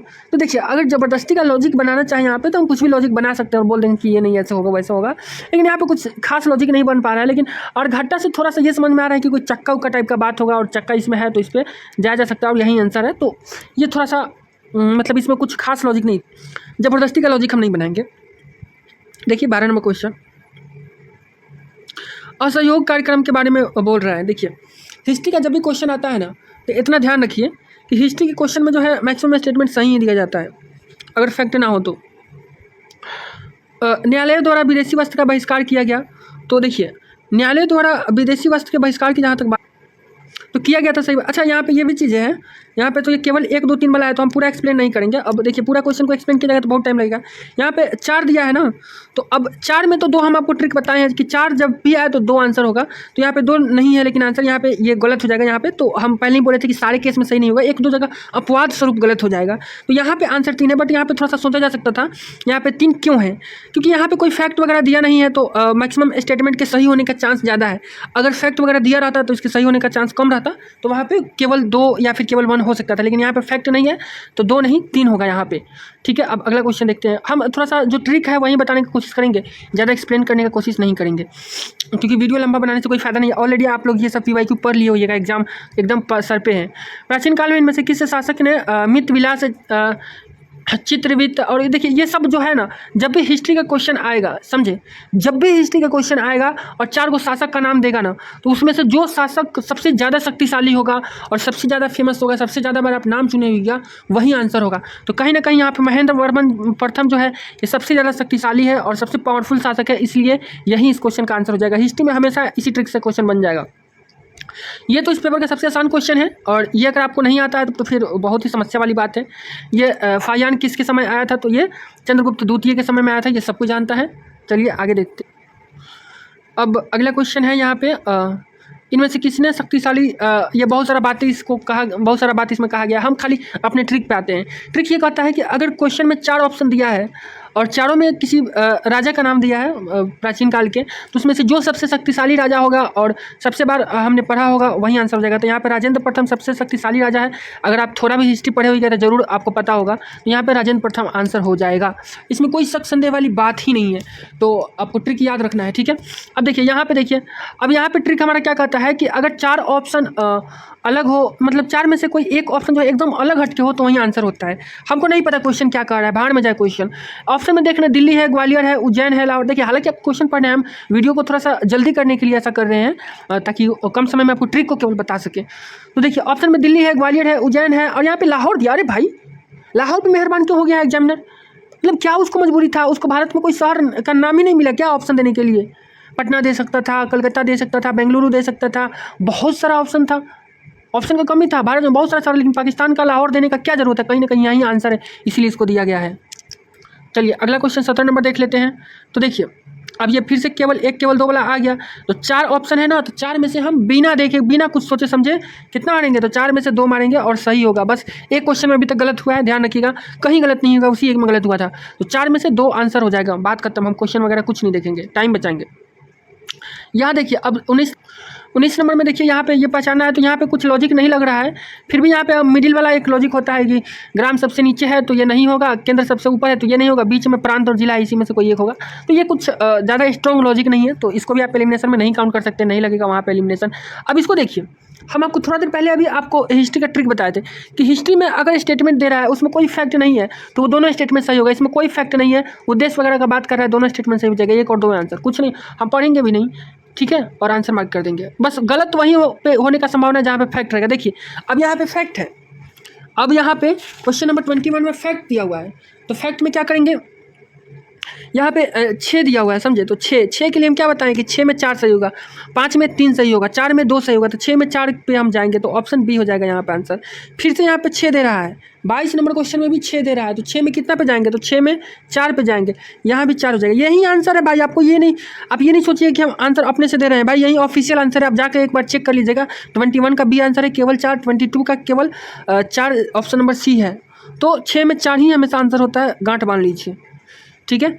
23, अब आते हैं 23 नंबर पे। देखिए 23 नंबर में क्या कह रहा है, 23 नंबर में ये बताना है कि भूमध्य रेखा इनमें से कितनों से होकर गुजरती है। तो देखिए ये पूरा फैक्चुअल है, यहाँ पे एग्जामिनर को गलती बनाने का पूरा स्कोप है, एग्जामिनर चाहे तो भर भर के यहाँ पे गलती बना सकता है। अब ये पूछ रहा है भूमध्य रेखा से होकर कितने देश गुजरते हैं, तो भाई ऐसा बहुत सारा ऑप्शन है एग्जामिनर के पास जो भूमध्य रेखा से नहीं गुजरता, उन देशों का नाम दिया जा सकता है, और एग्जैक्टली एग्जामिनर ने यहाँ पे वहीं किया है। तो यहाँ पे सभी 3 तो भाई ऐसा नहीं देगा जो इससे गुजरे, और 2 भी नहीं देगा, हमको नहीं लग रहा है, 1 और कोई नहीं में से ही इसका आंसर होना चाहिए। अगर मैं एग्जाम में होता ना तो इसी दोनों में से कोई एक मार्क करता, हालांकि यहाँ पे आंसर डी है, ए नहीं है, ठीक है। तो यहाँ से एक भी इसमें से जो झील है वो इस भूमध्य रेखा से नहीं गुजरता है, एक भी नहीं है ऐसा, ठीक है। तो यहाँ पे डी आंसर हो जाएगा। तो यहाँ पे थोड़ा सा लॉजिक फेल किया, आप इस बात को मान सकते हैं, या फिर ये भी मान सकते हैं कि यहाँ पे एलिमिनेशन हमारा काम नहीं किया। अब अगला 24 नंबर क्वेश्चन है, 24 को देखिए। 24 नंबर क्वेश्चन में 3 स्टेटमेंट दिया है, देखिए कहाँ गलती करने का संभावना है, कहाँ फैक्ट है। तो भारत विश्व का हल्दी का सबसे बड़ा उत्पादक और निर्यातक, ये फैक्ट है, यहाँ पर गलती दिया जा सकता है। भारत में हल्दी की 30 से अधिक, देखिए यहाँ पे 30 से अधिक किस्में उगाई जाती है, देखिए यहाँ पे फैक्ट है, लेकिन इसको गलती नहीं किया जा सकता है, क्योंकि 30 से अधिक बात कर रहे हैं, 30 से अधिक कितना, 40 भी हो सकता है, 50 भी हो सकता है, 60 भी हो सकता है, 100 भी हो सकता है, 500, 1000, 1 लाख, करोड़, कुछ भी हो सकता है भाई, 30 से अधिक बोल रहा है, इसका मतलब ये स्टेटमेंट तो सही होगा। यहाँ पे 30 दिया है, लेकिन ये फैक्ट के रूप में नहीं, इसको हम गलत नहीं कर सकते हैं, तो इसको तो गलत करने का संभावना नहीं है भाई, 2 नंबर तो सही होगा। भारत में महाराष्ट्र, तेलंगाना, कर्नाटक और तमिलनाडु प्रमुख दे दिया भाई, अगर केवल देता यहाँ पे अगर प्रमुख नहीं देता, मान लीजिए सपोज दे देता भारत में महाराष्ट्र, तेलंगाना, कर्नाटक और तमिलनाडु हल्दी उत्पादक राज्य हैं, केवल इतना देता, तो भाई अगर इनके अलावा कोई भी दूसरा राज्य में हल्दी हो जाता, जैसे बिहार वगैरह में होता है थोड़ा बहुत, तो ये स्टेटमेंट गलत हो जाता। लेकिन यहाँ पे अधिकांश देकर प्रमुख देकर के इसको सही बना लिया है, ये प्रमुख है, बाकी में भी होता होगा, थोड़ा बहुत होता होगा, तो इसलिए इस स्टेटमेंट को भी हमको सही मानना पड़ेगा। तो देखिए 2 और 3 तो कन्फर्म सही है। अब रहा बात 1 का, तो 1 पे हमारा लॉजिक ये कहता है कि यहाँ पे फैक्ट है तो गलती होने का संभावना है, लेकिन जरा एक बार अच्छे से इस फैक्ट को देखिए। भारत विश्व में हल्दी का सबसे बड़ा उत्पादक और निर्यातक है। एक बात बताइए, अगर ये नहीं रहता और ऐसा स्टेटमेंट दे देता तो भारत का बेइज्जती हो जाएगा। तो क्या यूपीएससी चाहेगी कि भारत का बेइज्जती हो? देखिए यूपीएससी जब भी कोई भी क्वेश्चन सेट करती है तो ना ही वो गवर्नमेंट की बेइज्जती करेगी, ना ही भारत देश की बेइज्जती करेगी, ना ही किसी बड़े नेता की, चाहे वो मतलब इतिहास के नेता हो, जैसे हिस्ट्री के महान लोग हो, या फिर वर्तमान के कोई नेता हो, इन लोगों का क्रिटिसिज्म नहीं करेगी। तो भारत का बेइज्जती थोड़ी कराएगी। अगर भारत नंबर 1 पे है तभी यहाँ पे दिया गया होगा, इसलिए हम यहाँ पे तीनों स्टेटमेंट को सही मानेंगे और यही बिल्कुल आंसर है। तो ध्यान रखना है, फैक्ट भी हो तो वहाँ पे फूक फूक के कदम रखना है कि भाई फैक्ट को गलती किया जा सकता है, पर यहाँ इस क्वेश्चन में क्या स्कोप है, इसको सोचना है। अब अगला 25 नंबर क्वेश्चन देखते हैं। अब देखिए 25 नंबर क्वेश्चन में तो हमको कहीं भी फैक्ट दिख ही नहीं रहा है। अब देख लीजिए, ब्राजील तट की प्राचीन शैलों की मेखला, पश्चिमी अफ्रीका तट प्राचीन, ये क्या क्या कह रहा है, इसमें कहीं भी फैक्ट नहीं है। घाना ये वो पठार उठार कह रहा है, ब्राजील पठार से व्युत्पन्न होते हैं जब ये दोनों महाद्वीप अगल बगल अवस्थित होते हैं, इसमें कहीं भी फैक्ट नहीं है। यहाँ पे एक फैक्ट है, वह ज्ञात होता है कि भारत के गोंडवाना अवसाद तंत्र के प्रतिरूप दक्षिणी गोलार्ध के 6 विभिन्न भूखंडों में मिलते हैं। तो ये थोड़ा सा 6 विभिन्न भूखंडों कह रहा है, लेकिन फिर भी ये उतना ब्रॉड फैक्ट नहीं है, तो हम इसको गलत, उतना कुछ बड़ा रीजन नहीं मिल रहा है कि हम इसको गलत माने। तो यहाँ यहाँ पे ऑल थ्री को हम सही मानेंगे क्योंकि कोई बहुत बड़ा फैक्ट वगैरह हमको दिखा नहीं, तो यहाँ पे इसका आंसर हो जाएगा ऑल थ्री और यही आंसर भी है। ठीक है, अब 26 पे आते हैं। 26 ज्योग्राफी का मतलब क्लाइमेटोलॉजी का क्वेश्चन है, तो यहाँ भी हमको कोई फैक्ट वगैरह नहीं दिख रहा है तो हम इसको गलत नहीं मानेंगे, लेकिन थोड़ा सा एक बार पढ़ते हैं। कई बार ये होता है कि फैक्ट के अलावा कुछ स्वाइप करने का संभावना होता है, इसमें का उसमें दे करके भी गलत किया जाता है। जैसे देखिए वायुमंडल में विद्यमान धूल, अब देखिए इस टाइप का जब भी क्वेश्चन आता है ना, कथन 1 और 2 और 1 व्याख्या कर रहा है नहीं कर रहा है, तो इसमें कोई एक मतलब कन्फर्म या तो मतलब एक सही होगा, नहीं तो दोनों सही होगा, दोनों एक साथ गलत नहीं हो सकता है जब भी ऐसा क्वेश्चन है, क्योंकि ऐसा ऑप्शन ही इन्होंने सेट नहीं किया है इसमें, और ऐसा ही हमेशा आता है। तो देखिए वायुमंडल में विद्यमान धूल कणों की मात्रा विषुवतीय और ध्रुवीय क्षेत्रों की अपेक्षा उष्ण और शीतोष्ण क्षेत्रों में अधिक है। अब देखिए यहाँ पे इसको उलटने का पूरा इसके पास भरपूर चांस है, यहाँ पे चाहे तो उलट सकता है एग्जामिनर, जैसे कि विषुवतीय ध्रुवीय क्षेत्रों की अपेक्षा उष्ण और शीतोष्ण में क्षेत्रों में अधिक है तो इसको कम कर सकता था, या फिर इसमें का उसमें कर सकता था, संभावना है एग्जामिनर ऐसा कर सकता है। तो ठीक है, अब हम अपना कॉमन सेंस यूज करते हैं कि वायुमंडल में विद्यमान धूल कण की जो मात्रा है वो विषुवतीय और ध्रुवीय क्षेत्रों की अपेक्षा उष्ण और शीतोष्ण क्षेत्रों में अधिक होता है। क्या यह बात सही है? ध्रुव पे धूल कणों की मात्रा विषुवत और ध्रुव पे कम होता है और उष्ण और शीतोष्ण पे ज़्यादा होता है, तो ये बात सही लग रहा है क्योंकि ध्रुव पे तो बर्फ है पूरा। अरे भाई ध्रुव पे तो पूरा बर्फ जमा है, तो वहाँ पे धूल कण कम ही होगा ना, बाकी क्षेत्रों में ज़्यादा होगा, तो ये तो सही लग रहा है, कॉमन सेंस से हम जा सकते हैं। उपोष्ण और शीतोष्ण क्षेत्र में कम शुष्क पवन चलती है। अब देखिए इसका कारण क्या ये हो सकता है, उपोष्ण और शीतोष्ण क्षेत्र में कम शुष्क पवन चलती है, ऐसा कहा जा सकता है क्या? एक बात बताइए, जहाँ तक पवन कम चलने का बात है, तो जहाँ पे जो है टेम्परेचर का डिफरेंस कम होगा वहाँ पे कम चलेगा, तो ध्रुव पर ना सबसे कम तेज पवन चलेगा, यहाँ पे तो तेज चलेगा भाई। तो ये तो एकदम उल्टा बोल रहा है, ध्रुवों पर होना चाहिए था कम तेज चलना, तो ये यहाँ पे ये स्टेटमेंट गलत हो जाएगा, तो ये केवल 1 स्टेटमेंट सही हो जाएगा, यानी कि ऑप्शन सी हो जाएगा। कथन 1 तो सही है किंतु 2 गलत है। अब अगला क्वेश्चन है क्वेश्चन नंबर 27। इसमें देख कहीं पे भी हमको इसमें फैक्ट नहीं दिख रहा है, लेकिन ये ज्योग्राफी का क्वेश्चन है तो थोड़ा सा हम इसमें ये देखने की कोशिश करते हैं कि क्या यहाँ पे कुछ घुमाया जा सकता है। जनवरी में उत्तरी गोलार्ध में समताप रेखाएं भूखंडों से गुजरती हुई विषुवत वृत्त की ओर मुड़ती है, जबकि महासागरों से गुजरती हुई ध्रुवों की ओर मुड़ती है। देखिए ये कह रहा है कि जनवरी का महीना जो होता है ना, उसमें उत्तरी गोलार्ध में जो समताप रेखाएं होती है वो भूखंडों से गुजरती है और विषुवत वृत्त की ओर मुड़ जाती है, जबकि महासागरों में गुजरती हुई ध्रुवों से। देखिए यहाँ पे जबकि वगैरह दिया है तो इस स्टेटमेंट को गलत करने का स्कोप है, यहाँ पे गलत किया जा सकता है।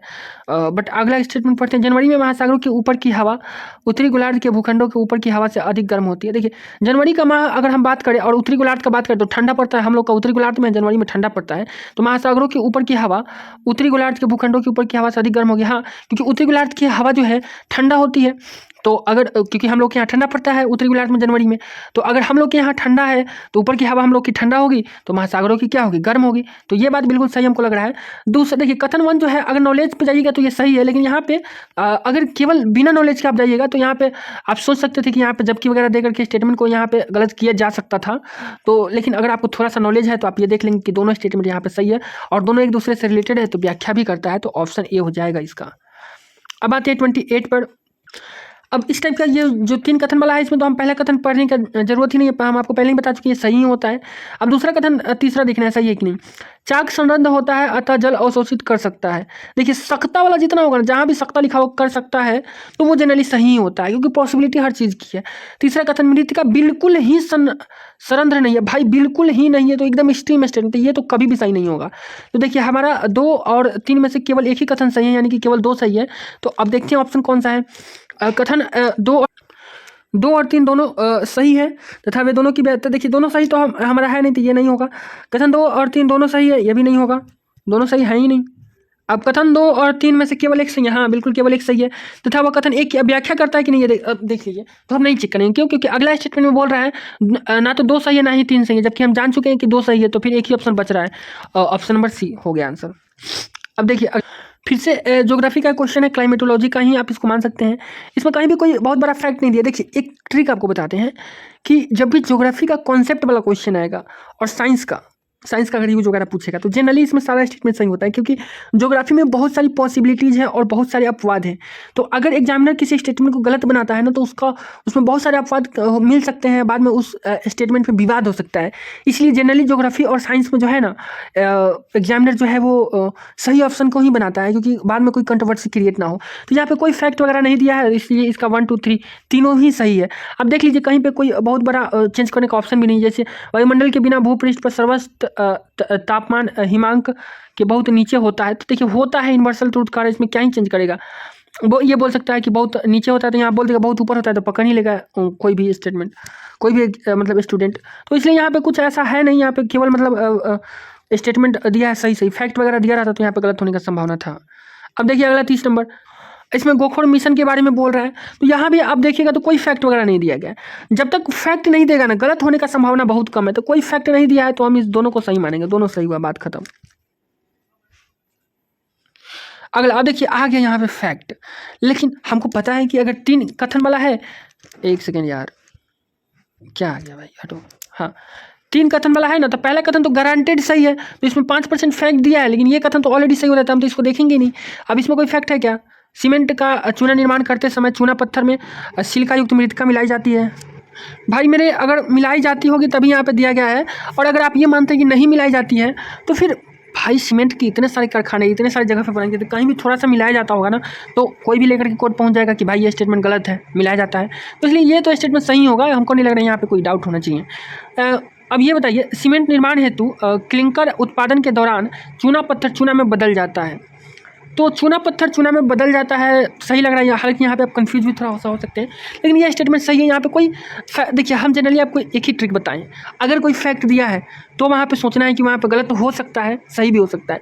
लेकिन अगर फैक्ट नहीं दिया है तो जनरली सही ही होगा 90% केस में। तो अगर फैक्ट नहीं दिया है तो ये सही है, ठीक है, क्योंकि गलत करने के लिए फैक्ट बहुत ज़रूरी है। अब दोनों स्टेटमेंट चूँकि सही है तो हम ये लास्ट वाला ऑप्शन काट देंगे, क्योंकि इसमें दोनों स्टेटमेंट गलत होने की बात कर रहा है। तीसरा भी काट देंगे क्योंकि ये केवल एक स्टेटमेंट सही होने की बात कर रहा है। अब ये दोनों में से ही आंसर होगा। अब ये दोनों कह रहा है कि ये एक कह रहा है व्याख्या करता है, और मतलब दोनों व्याख्या करता है, और एक कह रहा है कि केवल एक व्याख्या करता है। देखिए, केवल एक व्याख्या करता है, केवल दोनों। अब यही समझना है, तो यहाँ से हम समझ लेंगे पढ़ करके। अब ये नॉलेज बेसिस हो जाएगा, थोड़ा सा आपको देख लेना है कि दोनों व्याख्या करेगी, लेकिन यहाँ पर आप 2 ऑप्शन हटा सकते थे। अब देखिए यहाँ पे आ रहा है, अब फैक्ट की एंट्री हो रही है। क्वेश्चन यहाँ पे भी 3 स्टेटमेंट वाला है, तो पहला तो पढ़ने की जरूरत ही नहीं। अब दूसरा में देखिए, यहाँ पे दूसरा तीसरा में जो है फैक्ट शामिल किया गया है। COP 28 जलवायु और स्वास्थ्य विषय की घोषणा बाध्यकारी घोषणा है। देखिए यहाँ पे बाध्यकर घोषणा बोल दिया, तो भाई कोई भी घोषणा बाध्यकर नहीं होता इंटरनेशनल रिलेशन में, तब तो ये तो गया पहले ही गलत। यदि अब इसमें कोई फैक्ट ही नहीं है, अब इसमें कोई फैक्ट नहीं है तो हम इसको सही मानेंगे। तो एक सही हो गया और एक गलत हो गया। तो एक सही और एक गलत होने पे तो हमारा लॉटरी लग जाता है, क्योंकि ऐसा एक ही ऑप्शन होता है, ऑप्शन नंबर सी इस टाइप के क्वेश्चन में, क्योंकि इस दोनों में 2 स्टेटमेंट सही होगा, इसमें दोनों गलत होगा। तो हो गया, सी आंसर हो गया इसका। चलिए अब आगे बढ़ते हैं। फिर अगला ऐसा ही क्वेश्चन है 3 स्टेटमेंट वाला, ठीक है। अब आइए देखते हैं, फिर से हम पहला स्टेटमेंट पढ़ेंगे ही नहीं, दूसरा पढ़ेंगे। तो ये दूसरा पढ़ने पे ये समझ में आए कि कुछ ये विशाल राशि की बौछार वायुमंडल पर विशाल ऊर्जा की बौछार कर दी है, ऐसा बोल रहा है। तो भाई कर दी होगी तभी दिया है स्टेटमेंट, नहीं की होती तो इसको सपना आया था ये सब बनाने का, की है तभी। तो ये तो भाई बिल्कुल सही होगा। दूसरा, जैसे जैसे पृथ्वी का ध्रुवीय हिम पिघलता है, जल की प्रवृत्ति विषुवत वृत्त की ओर जाने की होती है। भाई ये अपोजिट दे दिया, यहाँ पे खेल गया। ध्रुव का जो बर्फ पिघलेगा तो वो विषुवत की तरफ थोड़ी जाएगा, तो ये तो एकदम गलत हो गया। तो एक गलत हो गया और एक सही हो गया, तो हमारा आंसर क्या हो जाएगा? सी हो जाएगा, पता है हमको। अगला 34 नंबर क्वेश्चन, फिर से वैसा ही क्वेश्चन दिया गया है 34 नंबर में। तो चलिए देखिए, पहला को हम पढ़ेंगे ही नहीं, पढ़ेंगे कौन सा, दूसरा तीसरा। तो देखिए इसमें जो है पहला स्टेटमेंट तो पढ़ने की ज़रूरत नहीं है, लेकिन यहाँ पे थोड़ा सा ज़रूरत हमको महसूस हो रहा है, तो जब भी ऐसा ज़रूरत महसूस हो तो पढ़ लेना है। देखिए ये अनुच्छेद 6 का बार बार जिक्र आ रहा है। देखिए पहला में भी है, दूसरा स्टेटमेंट, तीसरा में भी है अनुच्छेद 6। तो पहला तो हमको पता है गारंटीड सही है। तो जलवायु परिवर्तन विषयक पेरिस समझौते के अनुच्छेद 6 की चर्चा सतत विकास और जलवायु परिवर्तन विनियक वैश्विक चर्चाओं के बारंबार आती है। मतलब हमको ये समझ में आ गया कि अनुच्छेद 6 जो है इससे रिलेटेड है। तो अब अनुच्छेद 6 एक क्या है? फैक्ट है। लेकिन यहाँ पे इस फैक्ट को हम गलत नहीं कर सकते हैं, क्योंकि स्टेटमेंट 1 में दिया हुआ है, और स्टेटमेंट 1 क्या होता है? हमेशा सही होता है। तो भाई ये जो अनुच्छेद 6 है, अब ये फैक्ट सही है। इसके अलावा कोई और फैक्ट दिया है क्या स्टेटमेंट में? देखिए तो यहाँ पे कोई फैक्ट नहीं दिख रहा है, यहाँ भी कोई फैक्ट नहीं दिख रहा है। ये उद्देश्य वगैरह की बात कर रहा है, लक्ष्य वगैरह की बात कर रहा है, तो ये बिल्कुल सही होता है।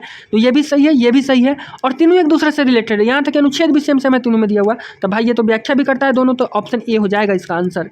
उम्मीद करते हैं आपको समझ में आ रहा होगा। हम कोशिश कर रहे हैं कि जल्दी जल्दी इसको बनाएं, क्योंकि वीडियो बहुत लंबा करने से कोई फायदा नहीं। ये सब PYQ है, ये सब ऑलरेडी आप पढ़े होंगे, बस थोड़ा सा आँख आपका खोलने की ज़रूरत है हमें। 36 सामने है, देख ही लेते हैं, इसको भी निपटा ही देते हैं। सीधी सीधी अगर हम बात करें 36 में, तो यहाँ पे कोई फैक्ट हमें नहीं दिख रहा है। इस तीनों स्टेटमेंट पे आप देख सकते हैं, खासकर यहाँ पे सकते की बात हो रहा है, सकते हैं, सकता है। तो भाई सकता है, सकती है, मतलब कोई भी स्टेटमेंट आ जाए वो सब सही होता है, ठीक है। अनाधून, तो बस 1 2 3 हो जाएगा इसका आंसर। अगला है क्वेश्चन नंबर 35। ये बताइए क्वेश्चन नंबर 35, अगर बात एशिया प्रशांत क्षेत्र की हो रही है, एशिया प्रशांत क्षेत्र की, तो ये अंतर्राष्ट्रीय पुनर्निर्माण विकास बैंक कहाँ से आ जाएगा? ये तो बिल्कुल नहीं होगा। न्यू डेवलपमेंट बैंक हो सकता है, एशियाई अवसंरचना इंफ्रास्ट्रक्चर हो सकता है, एशियाई विकास बैंक हो सकता है, लेकिन ये तो बिल्कुल एक ऑप्शन को तो यहाँ पे हम काट ही देंगे। बाकी इस तीनों में से ये ऑप्शन नंबर 1 इसका सही जवाब है। एशियाई विकास बैंक ज़्यादा से क्लियर आता है, तो ठीक है, ये नहीं लगा पाए यहाँ पे एलिमिनेशन, लेकिन एक को काट पाए हैं। अब 37, इससे ऊपर वाला 36 हमने देख लिया है। 37 में देखिए ध्यान से, यहाँ पे कोई बड़ा फैक्ट नहीं दिख रहा है, बट हम स्टेटमेंट को पढ़ेंगे, देखेंगे क्या कोई यहाँ पे पॉसिबिलिटीज है गलत करने की। तो यह एक सर्वभक्षी पुरुष कवची है। तो अगर अपना लॉजिक देखें तो यहाँ पे ऐसा लग रहा है कि सही ही होगा। दूसरा, इसका प्राकृतिक आवास भारत के केवल कुछ वनों तक ही, ये भाई बिल्कुल सही लग रहा है, क्योंकि केवल के बाद कुछ लगाया तो एक्सट्रीम नहीं है, केवल कुछ वनों तक ही सीमित है, तो सही है। अपने प्राकृतिक आवास में यह एक वृक्षीय जाति है। अपने प्राकृतिक आवास में यह एक वृक्षीय जाति है, में भी होगा तभी ये दिया हुआ है। तो अगर अपने लॉजिक के हिसाब से कहें तो 1 2 3 इसका सभी सही आंसर होना चाहिए, लेकिन ऑप्शन में ऐसा कहा दिया है। ऑप्शन में तो हमको या तो कोई एक ऑप्शन सही सुनना होगा या फिर 2, तो फिर कोई ना कोई एक आंसर को या फिर 2 आंसर को, मतलब कोई एक स्टेटमेंट या फिर 2 स्टेटमेंट को हमें गलत करना होगा। तो अब कौन कौन से स्टेटमेंट को गलत किया जा सकता है? तो भाई स्टेटमेंट नंबर 2 तो गलत हो ही नहीं सकता, इसमें ऐसा कुछ चीज़ें ही नहीं है जो इसको गलत कर दी, ये तो हमेशा सही होगा। तो अगर 2 हमेशा सही होगा तो एक ऑप्शन ए कट गया और उसके बाद ऑप्शन बी भी कट गया, ठीक है। अब 3 पे ये डिपेंड करता है 3 सही है या फिर गलत है। तो अपने प्राकृतिक आवास में यह एक वृक्षीय जाति है, भाई रहा होगा वृक्षीय जाति तभी ये ऑप्शन दिया है, नहीं रहा होगा तो हमको नहीं लग रहा है ऑप्शन दिया होगा। तो हम इसको जनरली सही ही मानेंगे, कोई बहुत बड़ा इसमें फैक्ट वगैरह नहीं है, तो हम इसको सही मान लेते हैं। तो यानी कि इसका आंसर डी हो जाएगा, ठीक है। चलिए अगला क्वेश्चन नंबर 38। अब देखिए फैक्ट आ गया यहाँ पे, तो हमको तो सीधे दिख रहा है, आपको भी दिखना चाहिए। यहाँ पे 0.5 ट्रिलियन फैक्ट दे दिया, तो फैक्ट दे दिया तो ये स्टेटमेंट गलत हो गया। जनरली हम आपको बता रहे हैं कि फैक्ट देगा तो उसका गलत होने का चांस बहुत ज़्यादा है, तो गलत हो गया। यहाँ पे देखिए फैक्ट है कि दूसरे स्थान पे है, तो भारत एशिया प्रशांत क्षेत्र के में दूसरे स्थान पे है। तो जनरली हम आपको बताएं हैं कि भारत का जब ये स्थान वगैरह दिया जाएगा और वो टॉप पे होगा ना, तो गलत नहीं दिया जाएगा, तो हम इसको सही मानेंगे, ठीक है। हालांकि ये कोई बहुत अच्छा चीज़ नहीं है कि CO2 उत्सर्जन में भारत द्वितीय स्थान पर है, लेकिन फिर भी भारत का अगर ये स्थान रहा होगा तभी यहाँ पे क्वेश्चन पूछा गया है। भारत में विद्युत और ताप उत्पादक CO2 उत्सर्जन के सबसे बड़े स्रोत है, तो ये तो ऑब्वियसली सबको पता होगा कि विद्युत उत्पादन में और ताप उत्पादन में ही सबसे ज़्यादा CO2 उत्सर्जन होता है, क्योंकि कोयला जलाया जाता है, ये तो जनरल नॉलेज है, सबको पता होगा। तो 2 और 3 यहाँ पे जो है सही हो जाएगा, ठीक है, 2 और 3। अगला 39। अब देखिए 39 में हम कुछ नहीं करेंगे, 5 दिया है ना, 5 का रूल आपको बताया ना कि 5 में 3 हम चूज करते हैं, तो देख लेंगे 5 में 3 चूज कर लेंगे, ठीक है। यहाँ पे 39 में कुछ नहीं करेंगे, 5 में 3 चूज कर लेंगे और यही इसका आंसर हो जाएगा, और सच में यही आंसर है।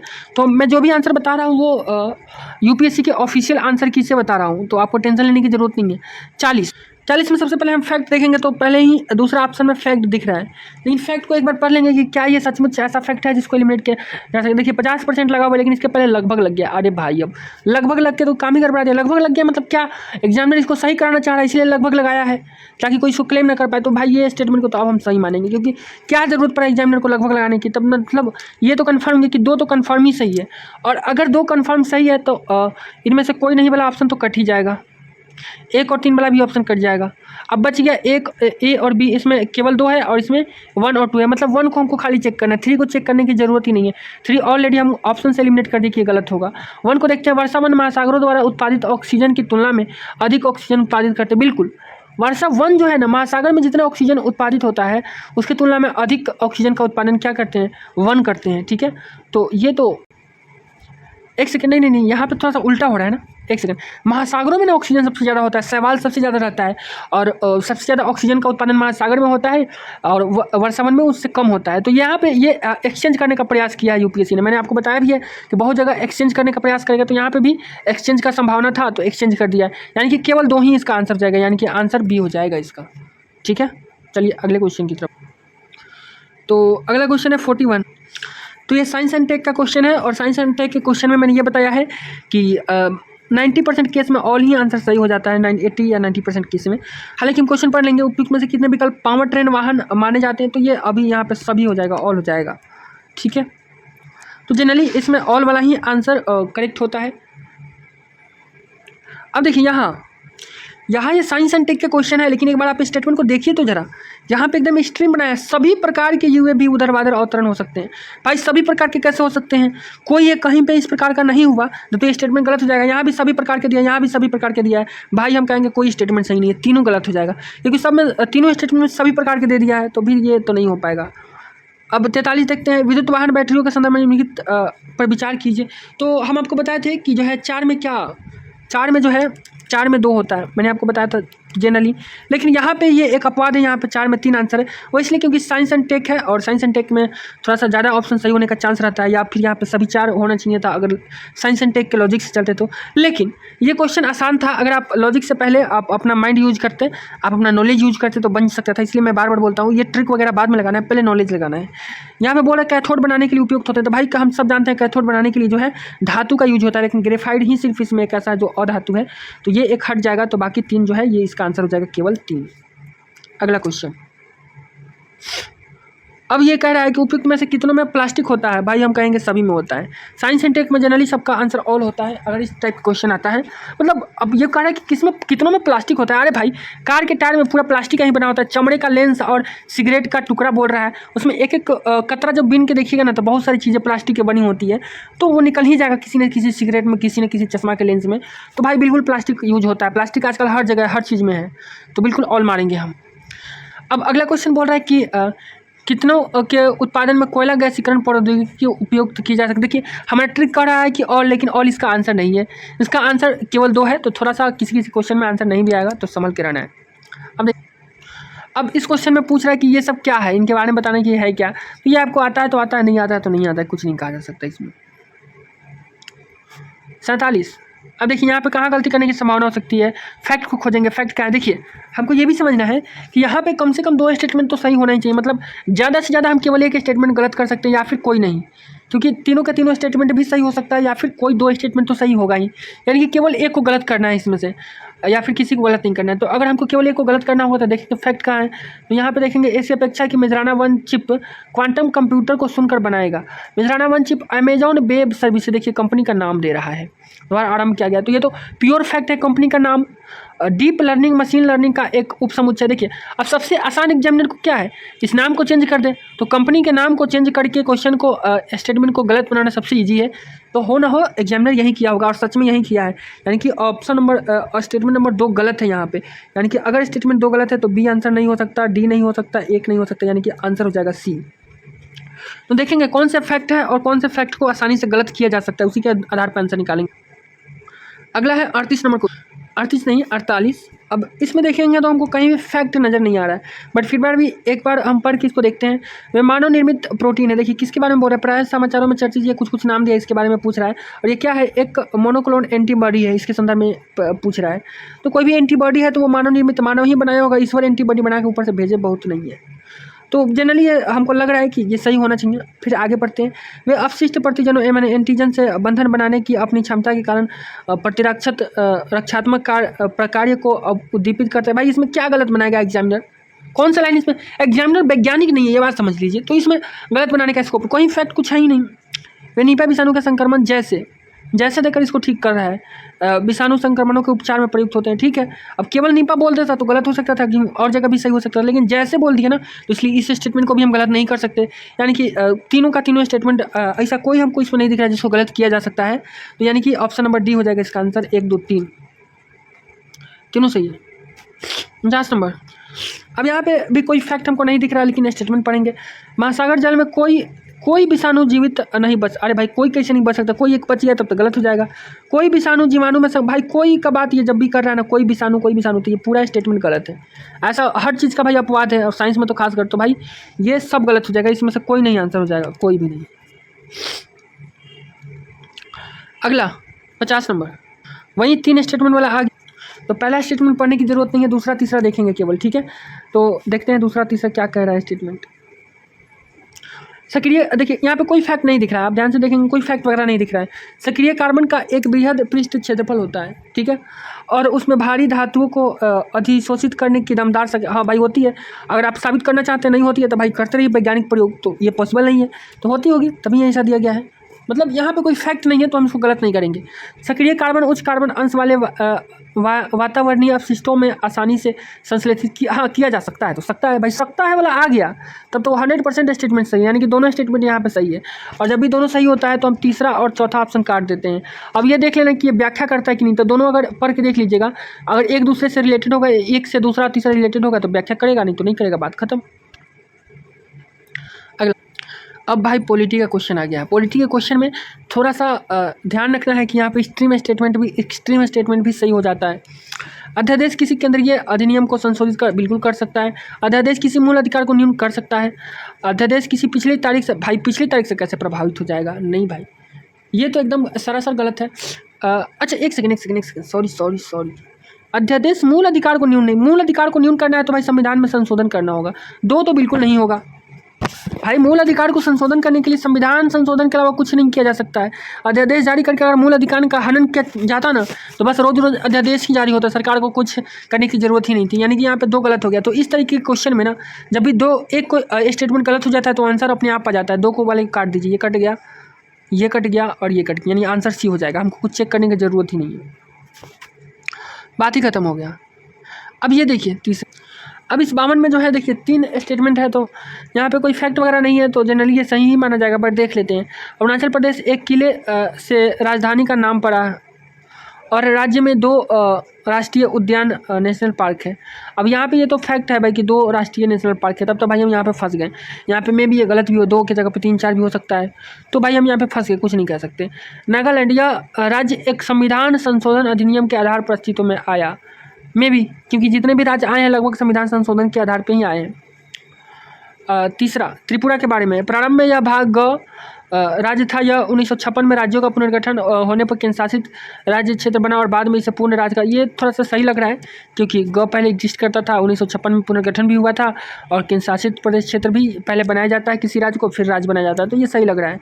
तो अगर हम इस क्वेश्चन में देखें ना तो हमको एक पे डाउट है कि ये गलत हो सकता है, दूसरे पे संविधान संशोधन अधिनियम अस्तित्व में आया, दूसरे पे भी हमको डाउट नहीं है, तीसरे पे भी डाउट नहीं है, माने 2 हमको लग रहा है और एक गलत लग रहा है। लेकिन हालांकि यहाँ पे जो इसका आंसर है वो यहाँ पे सभी 3 है, तीनों का तीनों स्टेटमेंट यहाँ पे सही है, लेकिन यहाँ पे थोड़ा सा एलिमिनेशन गलत हुआ, तो कोई नहीं, बहुत जगह सही हो रहा है, एक आध जगह गलत भी होना चाहिए।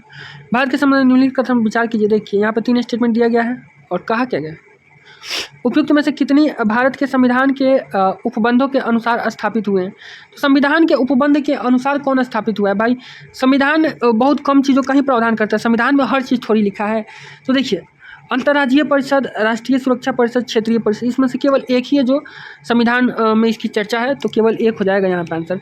ये 3 स्टेटमेंट वाला थोड़ा सा कठिन होता है, तो मैनेज कीजिएगा यहाँ। अगला क्वेश्चन है क्वेश्चन नंबर 54। यहाँ पे भी हमको कोई फैक्ट नहीं दिख रहा है, बट देखते हैं कि क्या कोई और संभावना है स्टेटमेंट को गलत करने की। भारत के संविधान में स्पष्ट रूप से उल्लेखित है कि कतिपय बातों में किसी राज्य का राज्यपाल अपने विवेकानुसार कार्य करेगा। राज्यपाल विवेकानुसार कार्य करेगा, ऐसा किसी संविधान में लिखा गया है क्या? देखिए कहीं कहीं इसका उल्लेख मिलता है, जैसे कि अगर किसी दल को बहुमत नहीं मिलता है तो वहाँ पे राज्य जो है राज्यपाल जो है विवेकाधिकार प्रयोग करेगा, ऐसा है। तो ये तो सही अगर संविधान आपने पढ़ा है तो। भारत का राष्ट्रपति अपने आप किसी राज्य विधानमंडल द्वारा पारित विधेयक को भले ही वह संविधान संबंधित राज्य के राज्यपाल द्वारा न भेजा गया हो, अपने विचार के लिए आरक्षित कर सकते नहीं भाई। जब तक राज्यपाल किसी राज्य का विधेयक किसी राष्ट्रपति को नहीं भेजेगा तब तक वो कैसे आरक्षित कर सकता है, ये तो नॉर्मल बात है। तो ये गलत हो गया, केवल एक हो जाएगा। पॉलिटी में ज़्यादा ट्रिक नहीं लगता है, तो थोड़ा सा पैनिक नहीं होइएगा, ठीक है। आएगा फिर ट्रिक वाला क्वेश्चन बहुत सारा आएगा। यहाँ पे राज्य की लोक सेवा और न्यायपालिका कार्यपालिका से पृथकीकरण, ये तो सबको पता होता है। राज्य के देखिए इस टाइप का क्वेश्चन आता है तो बहुत बार इसमें का उसमें मिला देता है, तो ये ध्यान से देखना है। लेकिन हालांकि यहाँ पे ये सही है, हमारी संस्कृति की समृद्ध विरासत का रक्षा करना ये मूल कर्तव्य में है। और 14 वर्ष से कम आयु के बच्चों का नियोजन ये मूल अधिकार में है, ये हम लोग पढ़ते हैं 23-24 आर्टिकल में। तो ये ठीक है, तीनों का तीनों सुमिलित है यहाँ पे, तो इसका आंसर हो जाएगा तीनों। तो अगला क्वेश्चन पॉलिटी का है, इसमें हम लोग देखते हैं, जैसे कि यहाँ पे दिख रहा है कोई भी फैक्ट नहीं है, बट हम लोग एक बार स्टेटमेंट पढ़ेंगे तो ये पॉलिटी का है, तो यहाँ पे गलत होने की संभावना कोई और तरीके से भी हो सकता है। देखिए ये कह रहा है भारत के संविधान के संदर्भ में, देखिए आप संविधान का बात कर रहे हैं यहाँ पे, point to be noted, Bharat के संविधान के अनुसार हमको बताना है। तो भारत के संविधान के संदर्भ में यदि 5वीं अनुसूची के अधीन किसी राज्य में कोई क्षेत्र अनुसूचित क्षेत्र घोषित कर दिया जाता है तो ऐसे क्षेत्रों में राज्य सरकार अपनी कार्यपालिका शक्ति खो देती है। ये तो सुनने में गलत लग रहा है भाई, सरकार अपनी कार्यपालिका शक्ति खो क्यों देगी मतलब। और एक स्थानीय निकाय पूर्ण प्रशासन करता है, भाई स्थानीय निकाय कैसे पूर्ण प्रशासन करेगा, मतलब ग्राम पंचायत और नगर पालिका थोड़ी पूर्ण शासन करेगा पूरे उस क्षेत्र पे, नहीं नहीं नहीं, ये तो एकदम गलत दिख रहा है, एकदम सीधा दिख रहा है, गलत है।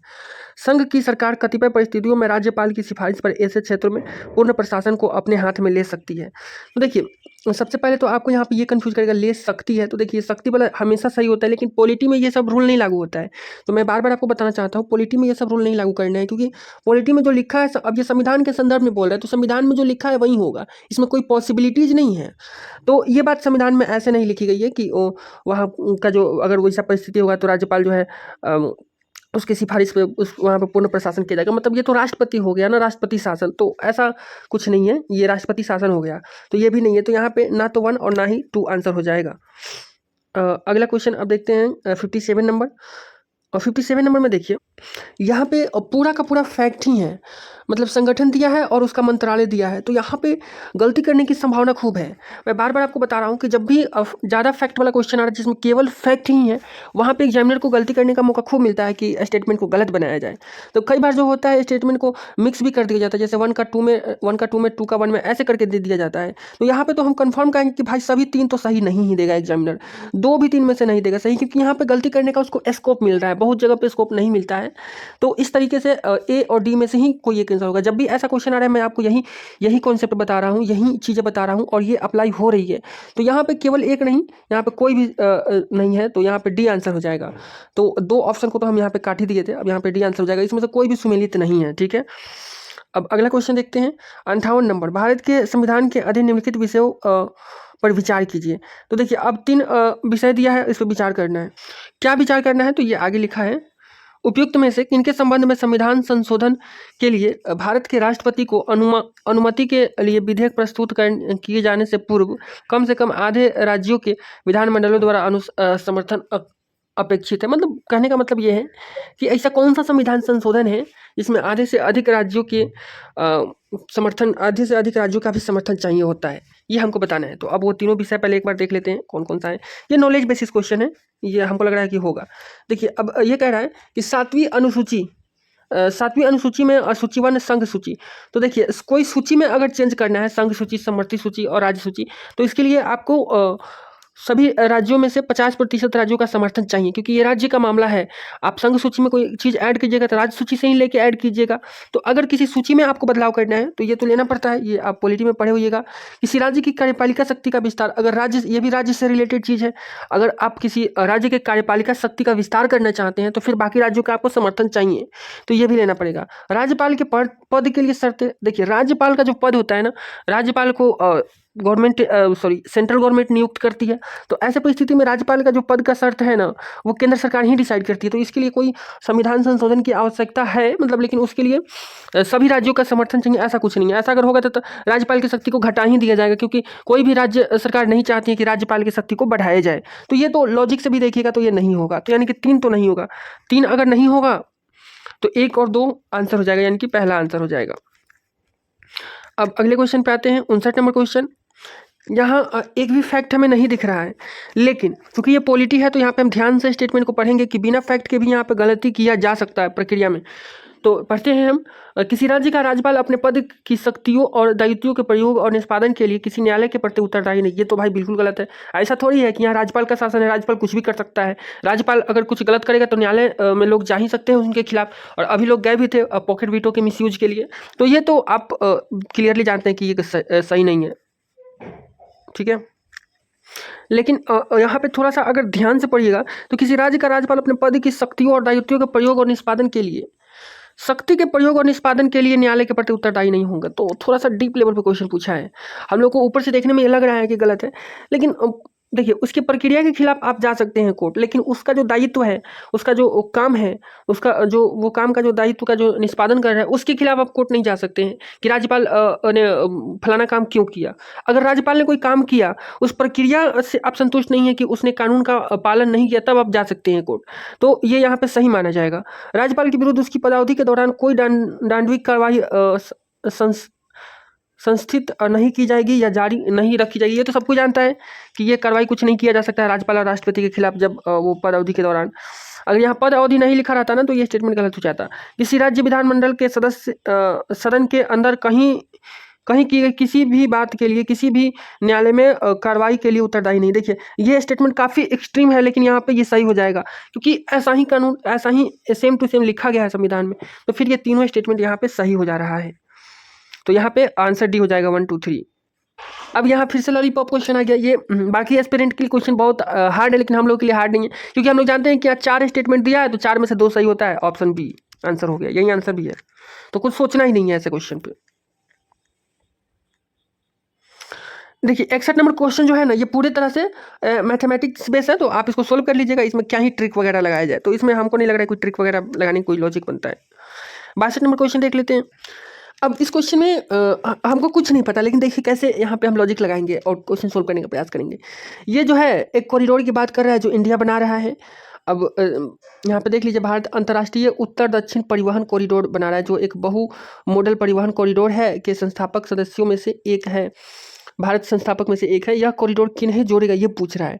तो देखिए ऑप्शन कैसे दिया है, भारत से मध्य एशिया से यूरोप को ईरान होते हुए, मतलब भारत से ईरान होते हुए मध्य एशिया से यूरोप जाएगा। भारत से मध्य एशिया को चीन होते हुए, भारत से दक्षिण पूर्व एशिया को बांग्लादेश और म्यांमार होते हुए, भारत से यूरोप को अजरबैजान होते हुए। एक बात बताइए, यहाँ पे 2 बार दे रहा है मध्य एशिया। देखिए यहाँ पे मध्य एशिया 2 बार दे रहा है, ठीक है। यहाँ पे देखिए यूरोप 2 बार दे रहा है। देखिए 2 ऑप्शन ऐसा बनाया है जिसमें यूरोप का जिक्र हो रहा है, 2 ऑप्शन ऐसा बना है जिसमें मध्य एशिया का जिक्र हो रहा है, बाकी सबका एक एक बार जिक्र हो रहा है। बांग्लादेश का 1 बार जिक्र हो रहा है, म्यांमार का 1 बार जिक्र हो रहा है एक ही ऑप्शन में, चीन का 1 बार जिक्र है, अजरबैजान का 1 बार जिक्र है, ईरान का 1 बार जिक्र है। लेकिन इन दोनों का 2 बार क्यों जिक्र है? कहीं ना कहीं इससे रिलेटेड है, इसीलिए एग्जामिनर कंफ्यूज करने के लिए 2 बार इसका जिक्र कर रहा है। अच्छा, दूसरा एक बात बताइए, अगर मध्य एशिया और यूरोप दोनों है इसमें, तो दोनों तो केवल ऑप्शन ए में ही हमको दिख रहा है। ऑप्शन ए को ही मार्क कर देंगे हम सीधा कि इसमें मध्य एशिया भी है और यूरोप भी है। और एक और लॉजिक आप यहाँ पे लगा सकते हैं, यहाँ पे ऑप्शन नंबर बी में मध्य एशिया दिया है, यहाँ पे लिख रहा है चीन होते हुए। भाई अगर चीन होते हुए जाता ना तो भारत इसका मतलब भारत वहाँ पे शामिल ही नहीं होगा, क्योंकि चीन भारत का दुश्मन देश है और ये थोड़ी चाहेगा कि परिवहन जैसा मतलब पाइपलाइन वगैरह जो है चीन होते हुए पास हो। भाई संकट के समय में चीन चाइना बंद ही कर देगा, तो ये तो बिल्कुल ही नहीं होगा। तो यहाँ पे ऑप्शन ए हो जाएगा। ऑप्शन ए ही एक ऐसा ऑप्शन है जिसमें मध्य एशिया और यूरोप दोनों आ रहा है, ठीक है। तो इसलिए हम ऑप्शन ए की तरफ जाएंगे। हो सकता है कि बहुत लोगों को ये लॉजिक समझ में नहीं आया हो, कोई बात नहीं, सारा लॉजिक समझना जरूरी भी नहीं है, कंपटीशन बढ़ाना नहीं है। अब देखिए अगला क्वेश्चन, यहाँ पे 2 स्टेटमेंट दिया गया है, ठीक है। तो 2 स्टेटमेंट है, अब इसमें हम देखते हैं कि कोई फैक्ट वगैरह है कि नहीं। विश्व के 2 प्रमुख एथेनॉल उत्पादकों ब्राजील और संयुक्त राज्य अमेरिका में से संयुक्त राज्य अमेरिका की तुलना में ब्राजील अधिक एथेनॉल। देखिए भाई, जब भी ऐसा तुलना करने वाला स्टेटमेंट देता है ना, तो जनरली जो है यूपीएससी क्या करता है, एक दूसरे में मिक्स कर देता है। ब्राजील को अमेरिका की जगह पर रख देगा और अमेरिका को ब्राजील की जगह पर रख देगा। तो भाई हमको ये स्टेटमेंट पढ़ते ही डाउट हो गया कि भाई यहाँ पे संभावना है, यहाँ पे गलती किया जा सकता है। अब दूसरा स्टेटमेंट देखते हैं। अब देखिए दोनों में से किसी एक स्टेटमेंट को ही गलत किया जा सकता है, दोनों को नहीं किया जा सकता है, क्योंकि ये स्टेटमेंट वाला कथन 1 और कथन 2 वाला क्वेश्चन है, आपको पता ही है। तो जहाँ संयुक्त राज्य अमेरिका में एथेनॉल उत्पादन के लिए प्रधान भरण सामग्री मक्का है, इसके विपरीत ब्राजील में एथेनॉल उत्पादन के लिए प्रधान भरण सामग्री गन्ना है। थोड़ा सा अगर आप पढ़े हुए हैं तो आपको पता होगा कि अमेरिका में सबसे ज़्यादा मक्का उगाया जाता है। आपको हो सकता है कि ब्राज़ील में गन्ना नहीं पता होगा, लेकिन अमेरिका में मक्का कन्फर्म आपको पता होगा कि अमेरिका में मक्का सबसे ज़्यादा उगाया जाता है। तो भाई ये तो यही कह रहा है ना कि अमेरिका में एथेनॉल उत्पादन के लिए प्रधान भरण सामग्री मक्का है, तो भाई मक्का सबसे ज़्यादा उगाया जाता है तो मक्का ही होगा ना। तो ये तो स्टेटमेंट हमको सही लग रहा है, क्योंकि यहाँ पे अमेरिका के लिए मक्का का यूज हो रहा है और ब्राज़ील के लिए गन्ना का यूज हो रहा है, जो कि बिल्कुल एकदम सही है। तो ये जनरली सबको पता होता है कि अमेरिका में मक्का उगाया जाता है। तो ये पहला स्टेटमेंट तो सही है। अब बात है दूसरा पे, सॉरी दूसरा स्टेटमेंट तो सही है, बात है पहला पे। तो पहला को गलत करने की संभावना है एग्जामिनर के पास, तो अगर गलत करने की पॉसिबिलिटीज है तो एग्जामिनर हम मान के चलेंगे कि गलत ही करेगा। तो ठीक है, यहाँ पे पहला को हम गलत मानेंगे और दूसरा को सही मानेंगे और यही आंसर हो जाएगा। ये किस ऑप्शन में है देख लेते हैं। तो ऑप्शन डी हो जाएगा। कथन 1 सही नहीं है किंतु कथन 2 सही है और यही आंसर भी है। तो ऐसे करके आंसर निकालना है। अब अगला क्वेश्चन है क्वेश्चन नंबर 64। इसमें भी दो स्टेटमेंट दिया गया है। अब इन दोनों स्टेटमेंट में देखेंगे क्या कोई फैक्ट दिया है। देखिए यहाँ पे कोई फैक्ट तो नहीं दिया, लेकिन पढ़ के पहले देखते हैं कि क्या यहाँ पे कुछ मिक्स वगैरह करने की संभावना है। सर्वाधिक संभावना है कि प्रायद्वीपीय भारत बाढ़, उष्णकटिबंधीय चक्रवात और सूखे से ग्रस्त होता रहेगा। देखिए संभावना की यहाँ पे बात कर रहे हैं भाई, संभावना तो कुछ भी है। जब भी संभावना वाला, सख्ता वाला, ये सब क्वेश्चन है ना, आंख बंद करके आप इसको सही मानिए, बशर्ते वो पॉलिटी का क्वेश्चन नहीं होना चाहिए।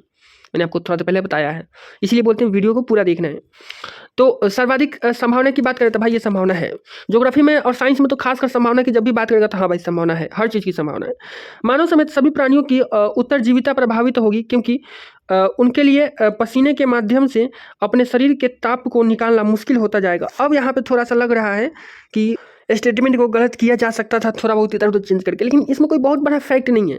और अगर आप इसको ध्यान से पढ़िएगा ना तो आप देखिए यहाँ पे ये बोल रहा है कि पसीने के माध्यम से अपने शरीर के ताप को निकालना मुश्किल होता जाएगा। तो देखिए अगर तापमान को तो हम लोग पसीने से ही निकालते हैं, हमारे शरीर का तापमान कम कैसे होगा? थोड़ा सा कॉमन सेंस लगाइए। जब हमारा बहुत ज़्यादा गर्मी होता है तो हमको पसीना आता है। तो पसीना क्यों आता है? पसीना इसलिए आता है क्योंकि पसीना के आने के बाद जो है हमारे शरीर का तापमान कम हो जाता है। तो ये यहाँ पे ऐसा लग रहा है कि सही बात कर रहा है, तो हम इसको सही ही मानेंगे, क्योंकि इसमें बहुत बड़ा कोई फैक्ट नहीं दिया है।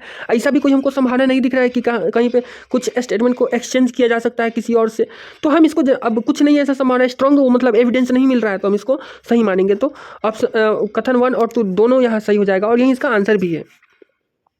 65 नंबर क्वेश्चन देखेंगे। पूरी तरीके से ये मैथमेटिकल क्वेश्चन है। यहाँ पे ये इकोनॉमिक्स का क्वेश्चन है, लेकिन ये मैथ्स की तरह इसको सोल्व करना है, तो ये सोल्व कर लीजिएगा, यहाँ पे ट्रिक थोड़ी लगेगा। 66 नंबर क्वेश्चन। अब देखिए हम आपको सीधा सीधी बता कि जब भी ऐसा क्वेश्चन आएगा ना तो पहले ऑप्शन देखेंगे। देखिए ऑप्शन के अकॉर्डिंग अगर हम जाएंगे तो ऑप्शन में कम से कम हमको 3 सही दिख ही रहा है, मतलब इसमें से कोई एक को हमको गलत करना है, बाकी 3 को सही है, किसी एक को ही हम गलत कर सकते हैं। ठीक है, तो अब देखेंगे। अब ये सारा जो स्टेटमेंट है ना, ये कम से कम ये पहला, दूसरा, तीसरा तीनों फैक्ट को लिया हुआ है अपने साथ में, तो फैक्चुअल इन्फॉर्मेशन है, लेकिन गलत होने का संभावना बहुत ज़्यादा है।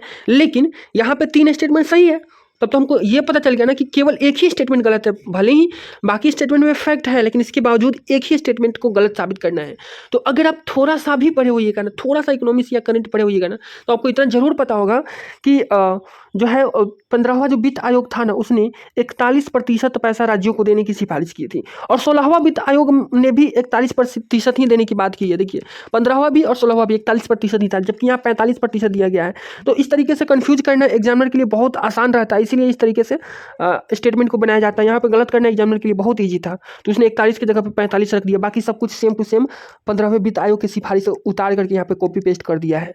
तो हम आपको बताया ना कि एग्जामिनर कैसे क्वेश्चन बनाता है, तो आप समझिए इस चीज़ को। यानी कि दूसरा नंबर गलत हो जाएगा स्टेटमेंट, तो दूसरा गलत करेंगे तो पहला ए नहीं होगा, बी भी नहीं होगा और डी भी नहीं होगा, यानी ऑप्शन नंबर सी हो जाएगा इस क्वेश्चन का आंसर। अगला है 67 नंबर क्वेश्चन। इसमें भी 3 ऑप्शन दिया गया है, सॉरी 3 स्टेटमेंट दिया गया है, जिसमें से कम से कम मतलब 2 तो सही ही होगा, मतलब कोई एक ही स्टेटमेंट गलत है। अगर ध्यान से देखें तो यहाँ पे कोई हमको बहुत बड़ा फैक्ट फर्स्ट व्यू में नहीं दिख रहा है। अब हम स्टेटमेंट पढ़ के देखते हैं कि कौन से स्टेटमेंट को यहाँ पर गलत किया जा सकता है। ठीक है, तो यह मध्यम आय वाले देशों की ऋण और गारंटी प्रदान क्या, अच्छा यहाँ पे अंतर्राष्ट्रीय पुनर्निर्माण और विकास बैंक IBRD के बारे में पूछ रहा है। तो यह मध्यम आय वाले देशों को ऋण और गारंटी प्रदान करता है। तो यहाँ पे संभावना लग रही है कि क्या एग्जामिनर कुछ गलत कर सकता है।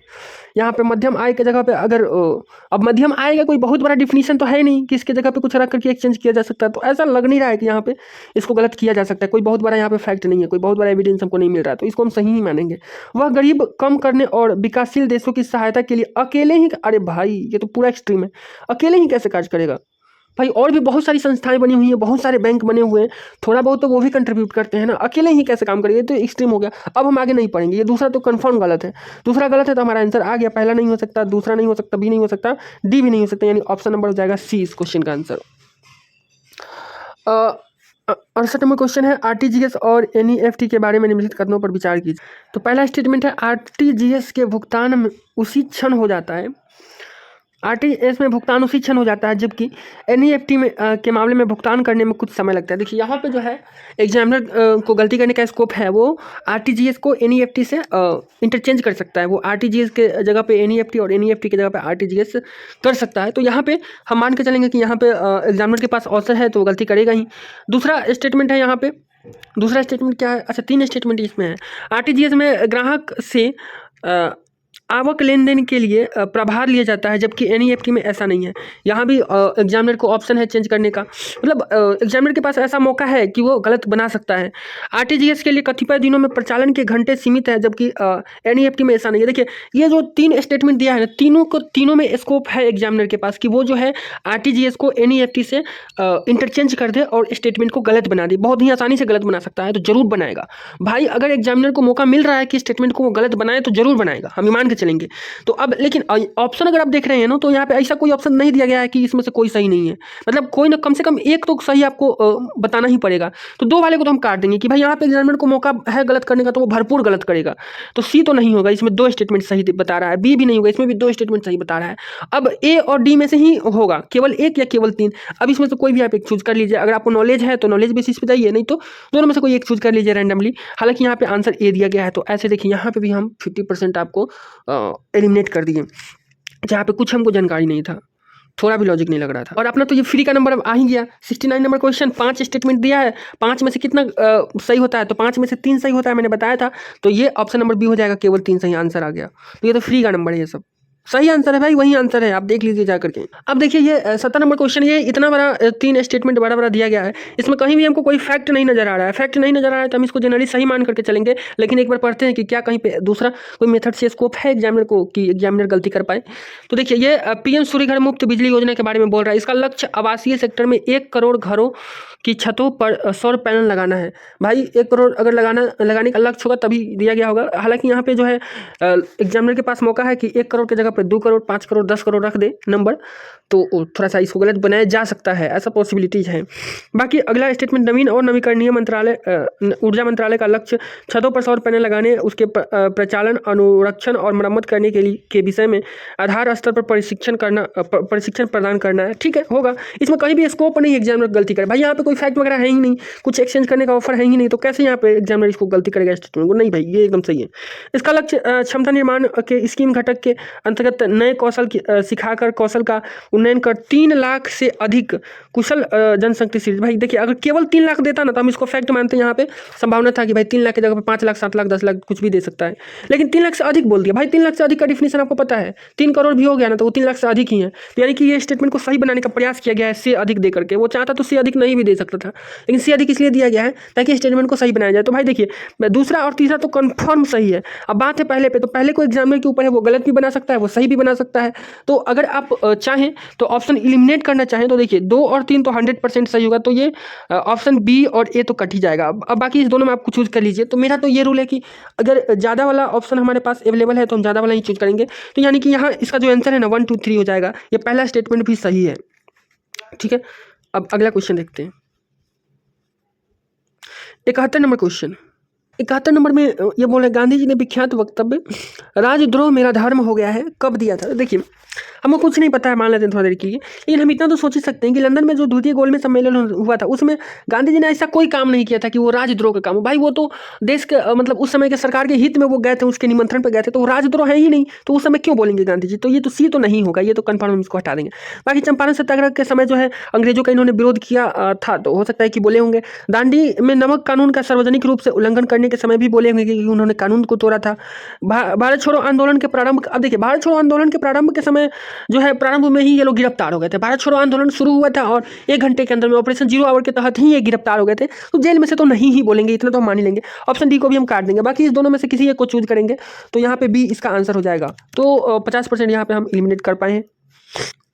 अब ये तो बहुत इजी क्वेश्चन है। मोहनजोदड़ो से प्राप्त नाचती हुई लड़की ये बोल रहा है कि वो उसकी जो मूर्ति है किस पदार्थ की बनी है? तो भाई जो सिंधु सभ्यता थी ना वो कांस्य युगीन सभ्यता थी, कांस्य की सभ्यता थी, तो कांस्य का ही बना होगा, इनकी ऑप्शन सी हो जाएगा इसका। इसमें कोई लॉजिक नहीं लगाना था, ये तो इजी क्वेश्चन था।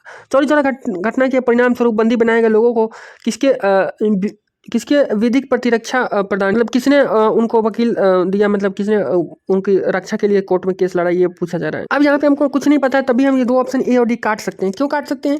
क्योंकि भाई कहीं ना कहीं दो लोग थे, इसलिए ऑप्शन में दो बार दो लोगों का नाम दिया जा रहा है। अगर एक लोग होते ना तो चारों ऑप्शन में एक ही लोग का नाम दिया जा रहा था। दो लोगों का नाम क्यों, क्या जरूरत है एग्जामिनर को इतना मेहनत करने का? भाई एग्जामिनर को टाइम भी तो लगता है कि नाम खोजे, उसको दे, इस तरह का नाम दे कि बच्चा कंफ्यूज हो। तो अगर दो लोग थे उसमें, इसीलिए ये दो ऑप्शन में दो दो लोगों का नाम दिया गया है। तो भाई एक लोग नहीं होंगे, डी नहीं होगा, ए नहीं होगा। अब बी में और सी में से ही कोई एक होगा। तो यहाँ पे भी 50% हमने काट दिया। तो इसमें से जो है ऑप्शन नंबर बी इसका आंसर है। ठीक है, मदन मोहन मालवीय और कृष्णा कांति जो है इसका आंसर हो जाएंगे। अब अगला क्वेश्चन है, अगर ध्यान से पढ़ेंगे तो ये बहुत आसान क्वेश्चन है। यहाँ पे देखिए हम बस यही कहेंगे, यहाँ पे हरिजनों की बात हो रही है। तो जब भी हरिजनों की बात होगी ना तो आंसर पूना समझौता होगा, ध्यान रखना है। पूना समझौता में ही जो है हरिजनों की बात हुई थी, हरिजनों पे जो है काम हुआ था, महात्मा गांधी और अम्बेडकर के बीच समझौता। ये नॉर्मल हिस्ट्री का क्वेश्चन है, ये सब इसमें कोई लॉजिक थोड़ी लगेगा, ये सब तो आपको बना लेना है। ये 75 नंबर क्वेश्चन भी आसान है। देखिए जनरली हम लोग जानते हैं कि पुर्तगालियों ने और विभिन्न यूरोपीय कंपनियों ने जो है पपीता को जो है और साथ में जो है एक और काजू को लाया था, बट काजू यहाँ पे ऑप्शन में नहीं। अच्छा वो 2024 का एक क्वेश्चन था, वो हमको याद आ गया है, उसमें काजू दिया था। तो काजू भी भारत का नहीं है, ये मतलब यूरोपीय लोग ही लाए थे। तो यहाँ इस ऑप्शन की अकॉर्डिंग अनानास भी यूरोपीय लोग लाए थे, अमरूद भी यूरोपीय लोग लाए थे। तो यहाँ पे देखिए एग्जामिनर के पास पूरा चांस था कि स्टेटमेंट को सही गलत बनाया जाए, लेकिन एग्जामिनर ने जो है इसमें विवाद में नहीं पड़ना चाहे, क्योंकि अगर यहाँ पे ऐसा कुछ दे देता जिसके बारे में एग्जामिनर को नहीं पता। देखिए एग्जामिनर यहाँ पे उन्हीं चीज़ों को दे सकता है ना जिसके बारे में उसको कन्फर्म पता हो। अब एग्जामिनर को पता है कि पपीता जो है, पपीता को यूरोपीय लाए थे, तो यहाँ पे पपीता दे दिया। मान लीजिए आम दे देता, एग्जामिनर को पता ही नहीं है कि आम कहाँ से आया था, यूरोपीय लोग लाए थे कि नहीं लाए थे, क्लैरिटी नहीं है, तो कैसे दे सकता है? नहीं दे सकता है ना। तो एग्जामिनर के लिए यहाँ पे सबसे आसान बात ये था कि जो लाया है और उसको कंफर्म पता है वही दे दे और सारे स्टेटमेंट को सही दे दे। तो वही चीज़ यहाँ पे किया है, यहाँ पे तीनों जो है सही हो जाएगा। कोई दूसरा देता ना तो फिर एग्जामिनर को उसके लिए रिसर्च करना पड़ता, मेहनत करना पड़ता। वो अगर मान ली कि आम दे देता और ये आम मान लेते हैं कि यूरोपीय लोग नहीं लाए थे, तो उसको पहले पूरा चेक करना पड़ता कि सच में नहीं लाए थे ना। थोड़ा सा भी उसका कुछ दूसरा वैरायटी भी अगर लाए होंगे ना तो वो स्टेटमेंट गलत हो जाता है और विवाद हो जाता है उस पर। तो रिसर्च करने की बजाय उसने आसान समझा कि भाई जो लाए थे वही दे देते हैं, बात खत्म हो जाएगा। तो ये एग्जामिनर के माइंडसेट को अगर आप पकड़ लीजिएगा ना तो बहुत सारा आपको फायदा मिलेगा। 76 नंबर देखिए, यहाँ तो हम लोग कुछ सोचना ही नहीं है। देखिए 76 नंबर 5 स्टेटमेंट है तो इसमें 3 सही होगा, ये हम लोग जानते हैं। यहाँ पे 3 पे टिक लगा देंगे, लेकिन यहाँ पे 4 सही है, तो थोड़ा सा एक यहाँ पे गलत हो गया। 4 में 2 सही होता है हमेशा, लेकिन एक जगह पे 3 सही हो गया था गलती से। और 5 में हमेशा 3 सही होते हैं, लेकिन एक जगह पे यहाँ पे अपवाद है, 5 में 4 सही है। तो भाई कहीं कहीं एक आध गलत होगा, लेकिन आपको 5 में 3 ही मारना है हमेशा। और देखिए वो इसलिए अगर आप और इसको एकदम सही बनाना चाहते हैं तो थोड़ा सा देख लेना है कि अगर 5 स्टेटमेंट दिया है तो यहाँ पे गलती करने का संभावना है क्या ज़्यादा, एग्जामिनर चाहे तो गलती बना सकता है क्या? तो बिल्कुल यहाँ पे देखिए उपयुक्त में से कितने में 4 से अधिक काल क्षेत्र जोन है। तो भाई देखिए काल क्षेत्र जोन के बारे में जो है ना, यहाँ एग्जामिनर ज़्यादा गलती नहीं बना सकता है, क्योंकि बहुत सारा देश में ऐसा सिस्टम नहीं है कि 4 से अधिक जोन है। ठीक है, तो यहाँ पे ठीक है, अभी एक कभी कभी गलत भी होगा। अगला क्वेश्चन है यहाँ पे 77 नंबर क्वेश्चन। अगर इस क्वेश्चन को ध्यान से देखें तो कोई बहुत बड़ा फैक्ट नहीं नजर आ रहा है, लेकिन पहले हम इसको पढ़ते हैं उसके बाद समझ में आएगा। साइबेरिया में अनादिर और अलास्का में नोम एक दूसरे से कुछ ही किलोमीटर दूर है, किंतु जब इन शहरों के लोग जगते हैं और नाश्ते के लिए तैयार होते हैं तब अलग अलग दिन होते हैं। ठीक है, उसके बाद जब नादिर में सोमवार होता है तब नोम में मंगलवार होता है। देखिए पहला स्टेटमेंट में तो हमको ऐसा कोई बहुत बड़ा फैक्ट नहीं लगा जहाँ पे ये गलत करने की इसको संभावना है। यहाँ पे स्वैप करने की भी बहुत संभावना नहीं लग रहा है। साइबेरिया और अनादिर को स्वैप किया जा सकता है, लेकिन यहाँ पे थोड़ा सा ये सही प्रतीत हो रहा है, क्योंकि इसको बहुत बड़ा स्टेटमेंट के रूप में लिखा गया है, कुछ किलोमीटर का अंतर इस तरीके से दिखाया गया है, तो कम संभावना लगता है। लेकिन सबसे हाई संभावना है भाई इसकी गलत करने का। यहाँ पे जब बोल रहा है जब नादिर में सोमवार होता है तब नोम में मंगलवार होता है, इसको आसानी से एक्सचेंज किया जा सकता है कि नादिर में जब मंगलवार होता है तब नोम में सोमवार होता है। अगर ऐसा रहा होगा तो इसको चेंज कर दिया गया होगा, या फिर अगर ऐसा सच में है तो वैसे चेंज कर दिया जा सकता है। मतलब आसानी से इसको स्वैप किया जा सकता है, नादिर के सोमवार को नोम के मंगलवार से स्वैप किया जा सकता है बिल्कुल। तो अगर इस स्टेटमेंट को गलत बनाना ही होगा ना तो एग्जामिनर इसको जरूर गलत बनाएगा, और अगर दोनों को गलत बनाना चाहेगा तो यहाँ भी बनाने की संभावना थोड़ी बहुत है। साइबेरिया और नादिर के चीज़ों को चेंज किया जा सकता है, लेकिन यहाँ पे चूंकि कोई फैक्ट नहीं है चेंज करने के लिए, तो अगर एग्जामिनर इसको चेंज करेगा ना तो इस पर बाद में विवाद भी हो सकता है। बहुत सारी पॉसिबिलिटीज होती है ज्योग्राफी में, तो इसलिए यहाँ पे जनरली एग्जामिनर चेंज नहीं करेगा, वो फैक्ट पे ही खेलेगा। तो ये दूसरा तो हम मान के चलेंगे कि इसको एग्जामिनर गलत बनाया ही होगा, क्योंकि जब भी एग्जामिनर को मौका मिलता है, आप पूरे पेपर में देख रहे हैं एग्जामिनर ने भर भर के स्टेटमेंट को गलत बनाया है, तो ये दूसरा गलत हो जाएगा। पहला को हम सही मानेंगे तो पहला ही इसका आंसर हो जाएगा ऑप्शन ए। अगला 78 नंबर क्वेश्चन। ये पूरी तरीके से फैक्चुअल क्वेश्चन है, अगर आपको आता है तो आता है, नहीं आता है तो नहीं आता है। हालांकि ये ज़्यादा हार्ड क्वेश्चन नहीं था, ये इजी क्वेश्चन में ही माना जाएगा। आत्मसम्मान आंदोलन के जो है वो संस्थापक कौन थे? तो पेरियार ई.वी. रामास्वामी नायर, ये हो जाएगा इसका आंसर। ये 79 नंबर क्वेश्चन देखिए, थोड़ा सा यहाँ पे सोचना है। ये ऐसा स्टेटमेंट दिया गया है कि इसमें किस संसाधन में समृद्ध कौन सा देश है ये बताना। जैसे बोत्सवाना में हीरा से समृद्ध है, चिली लिथियम से समृद्ध है, इंडोनेशिया निकेल से समृद्ध है। ये ऐसा बोल रहा है स्टेटमेंट। तो अब हमको बताना है कि ये इसमें से कितनी जानकारी सही है और कितनी गलत है। एक बात बताइए, जो इस क्वेश्चन को सेट किया है, क्या वो सभी देशों के सभी खदानों को जाकर चेक किया है? मे भी आप बोल रहे हैं कि बोत्सवाना में हीरा मिलता है, आप कह दिए कि नहीं बोत्सवाना में जो है हीरा नहीं मिलता है, वो समृद्ध नहीं है हीरा से, और कल को अगर मिल जाए तो कोई गारंटी नहीं है ना। मतलब ऐसे थोड़ा सा सोचिए, जैसे कि मान लीजिए कि हमारा इस बार 24 तारीख को एग्जाम है, 24 के प्रीलिम्स में क्वेश्चन आ गया, उस समय बोत्सवाना में एकदम सपोज डेट बोत्सवाना में जो है हीरा के लिए वो समृद्ध नहीं है, लेकिन उसके 10 दिन बाद न्यूज़ में आता है, कोई रिसर्च होता है और पता चलता है कि वहाँ पर हीरा का बहुत बड़ा खदान मिला है, तब तो भाई ये विवादित हो जाएगा स्टेटमेंट, ये क्वेश्चन विवादित हो जाएगा तब तो। इसलिए जो है यहाँ पे जो है इस तरीके के क्वेश्चन में जो है ना, एग्जामिनर स्टेटमेंट को गलत करने से बचता है। वो जनरली सही स्टेटमेंट को ही डालता है, जो पहले से ऑलरेडी रिसर्च हो चुका है वो गलत नहीं हो सकता है। मान लिया पहले से हम खोजा जा चुका है कि बोत्सवाना में जो है बहुत सारे हीरे हैं, तो वो बदलेगा नहीं, तो ये विवाद नहीं होगा। तो विवाद से बचने के लिए ये काम ऐसा एग्जामिनर करता है और हम इसी का फ़ायदा उठाएंगे।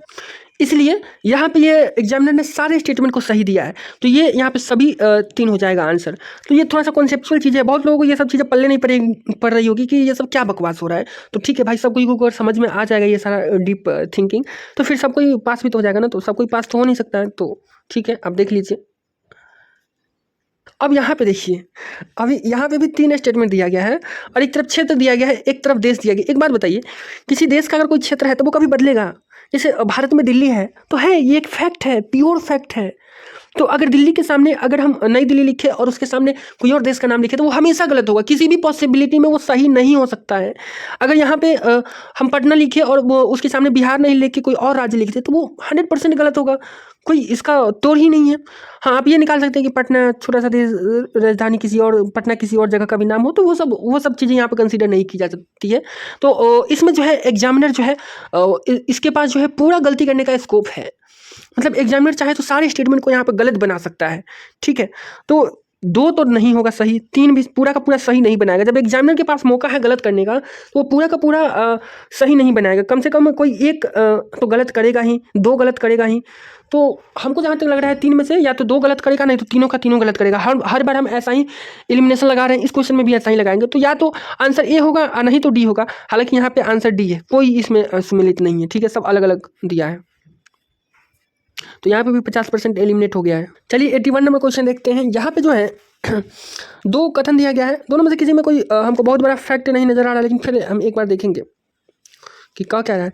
कुछ, अब भाई पहले ही कह रहा है कुछ, तब तो हम मान के चलेंगे सही है। कुछ दुर्लभ मृदा तत्व सपाट टेलीविजन स्क्रीन और कंप्यूटर मॉनिटर के निर्माण में प्रयुक्त होते। भाई होते होंगे, कुछ तो होते ही होंगे, एक भी हो गया तो कुछ हो गया। भाई कुछ का यहाँ पे डिफिनीशन थोड़ी दिया गया है कि कुछ का मतलब कितना है, तो भाई एकदम होते होंगे, एकदम सही है।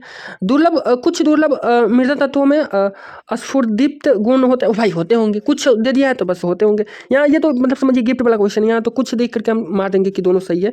और व्याख्या भी करता है क्योंकि दोनों एक दूसरे से रिलेटेड बात कर रहा है। यहाँ भी दुर्लभ मृदा का बात हो रहा है, यहाँ भी दुर्लभ तत्व का बात हो रहा है, तो ठीक है, ऑप्शन नंबर ए हो जाएगा इसका। 82 भारतीय। अब देखिए यहाँ पे 3 स्टेटमेंट दिया, अब देखते हैं यहाँ पे कौन से सही है कौन से गलत है। देखिए यहाँ पे अगर फैक्ट की बात करें ना, तीनों में ऐसा कुछ लग रहा है कि फैक्ट है, हम एक बार पढ़ करके देखते हैं। लेकिन अगर ऑप्शन के अकॉर्डिंग देखेंगे ना, तो ऑप्शन में देखिए यहाँ पे सबसे बड़ी बात है पढ़ना है नहीं। उपयुक्त में से कौन से कथन सही नहीं है, नहीं वाला चुनना है, मतलब गलत को हमको चुनना है। गलत कौन कौन से हैं, तो कम से कम 2 तो गलत हैं ही भाई इसमें, या फिर तीनों का तीनों गलत है। मतलब कोई एक ही सही हो सकता है, एक से ज़्यादा स्टेटमेंट इस तीनों में से सही नहीं हो सकता है, ध्यान रखना। कोई एक ही स्टेटमेंट सही हो सकता है, ठीक है। तो देखते हैं कौन किसके सही होने की संभावना है। तो भारतीय रेलवे ने 2028 में भविष्य के लिए तैयार रेलवे प्रणाली सृजित करने हेतु एक राष्ट्रीय रेल प्लान तैयार किया। भाई देखिए यहाँ पे फैक्ट दिया गया है 2028 तक, ये एक फैक्ट है। हो सकता है कि 2030 तक रहा हो, उसके जगह पे इसने 28 कर लिया है, 32 रहा हो, 29 रहा हो, कुछ भी रहा हो, ये एक फैक्ट है, प्योर फैक्ट है। यहाँ पे इस फैक्ट को कमजोर करने के लिए कुछ इसका विशेषण भी नहीं लगाया गया है, कोई एडजेक्टिव भी नहीं दिया गया, यानी कि प्योर फैक्ट है। तो यहाँ पे गलती करने का स्कोप है, यहाँ पे एग्जामिनर चाहे तो गलती कर सकता है, इस स्टेटमेंट को गलत बना सकता है। अब दूसरा, कवच जर्मनी के सहयोग से, ये भी एक फैक्ट हो गया भाई। हो सकता है कि जापान के सहयोग से बनाया हो सकता है अमेरिका के सहयोग से बनाया हो, जर्मनी दे दिया है, हो सकता है किसी देश के नाम पे मतलब देश को एक्सचेंज किया जा सकता है। तो जर्मनी के सहयोग से विकसित एक स्वचालित ट्रेन सुरक्षा प्रणाली है, तो यहाँ पे भी एक फैक्ट आ गया।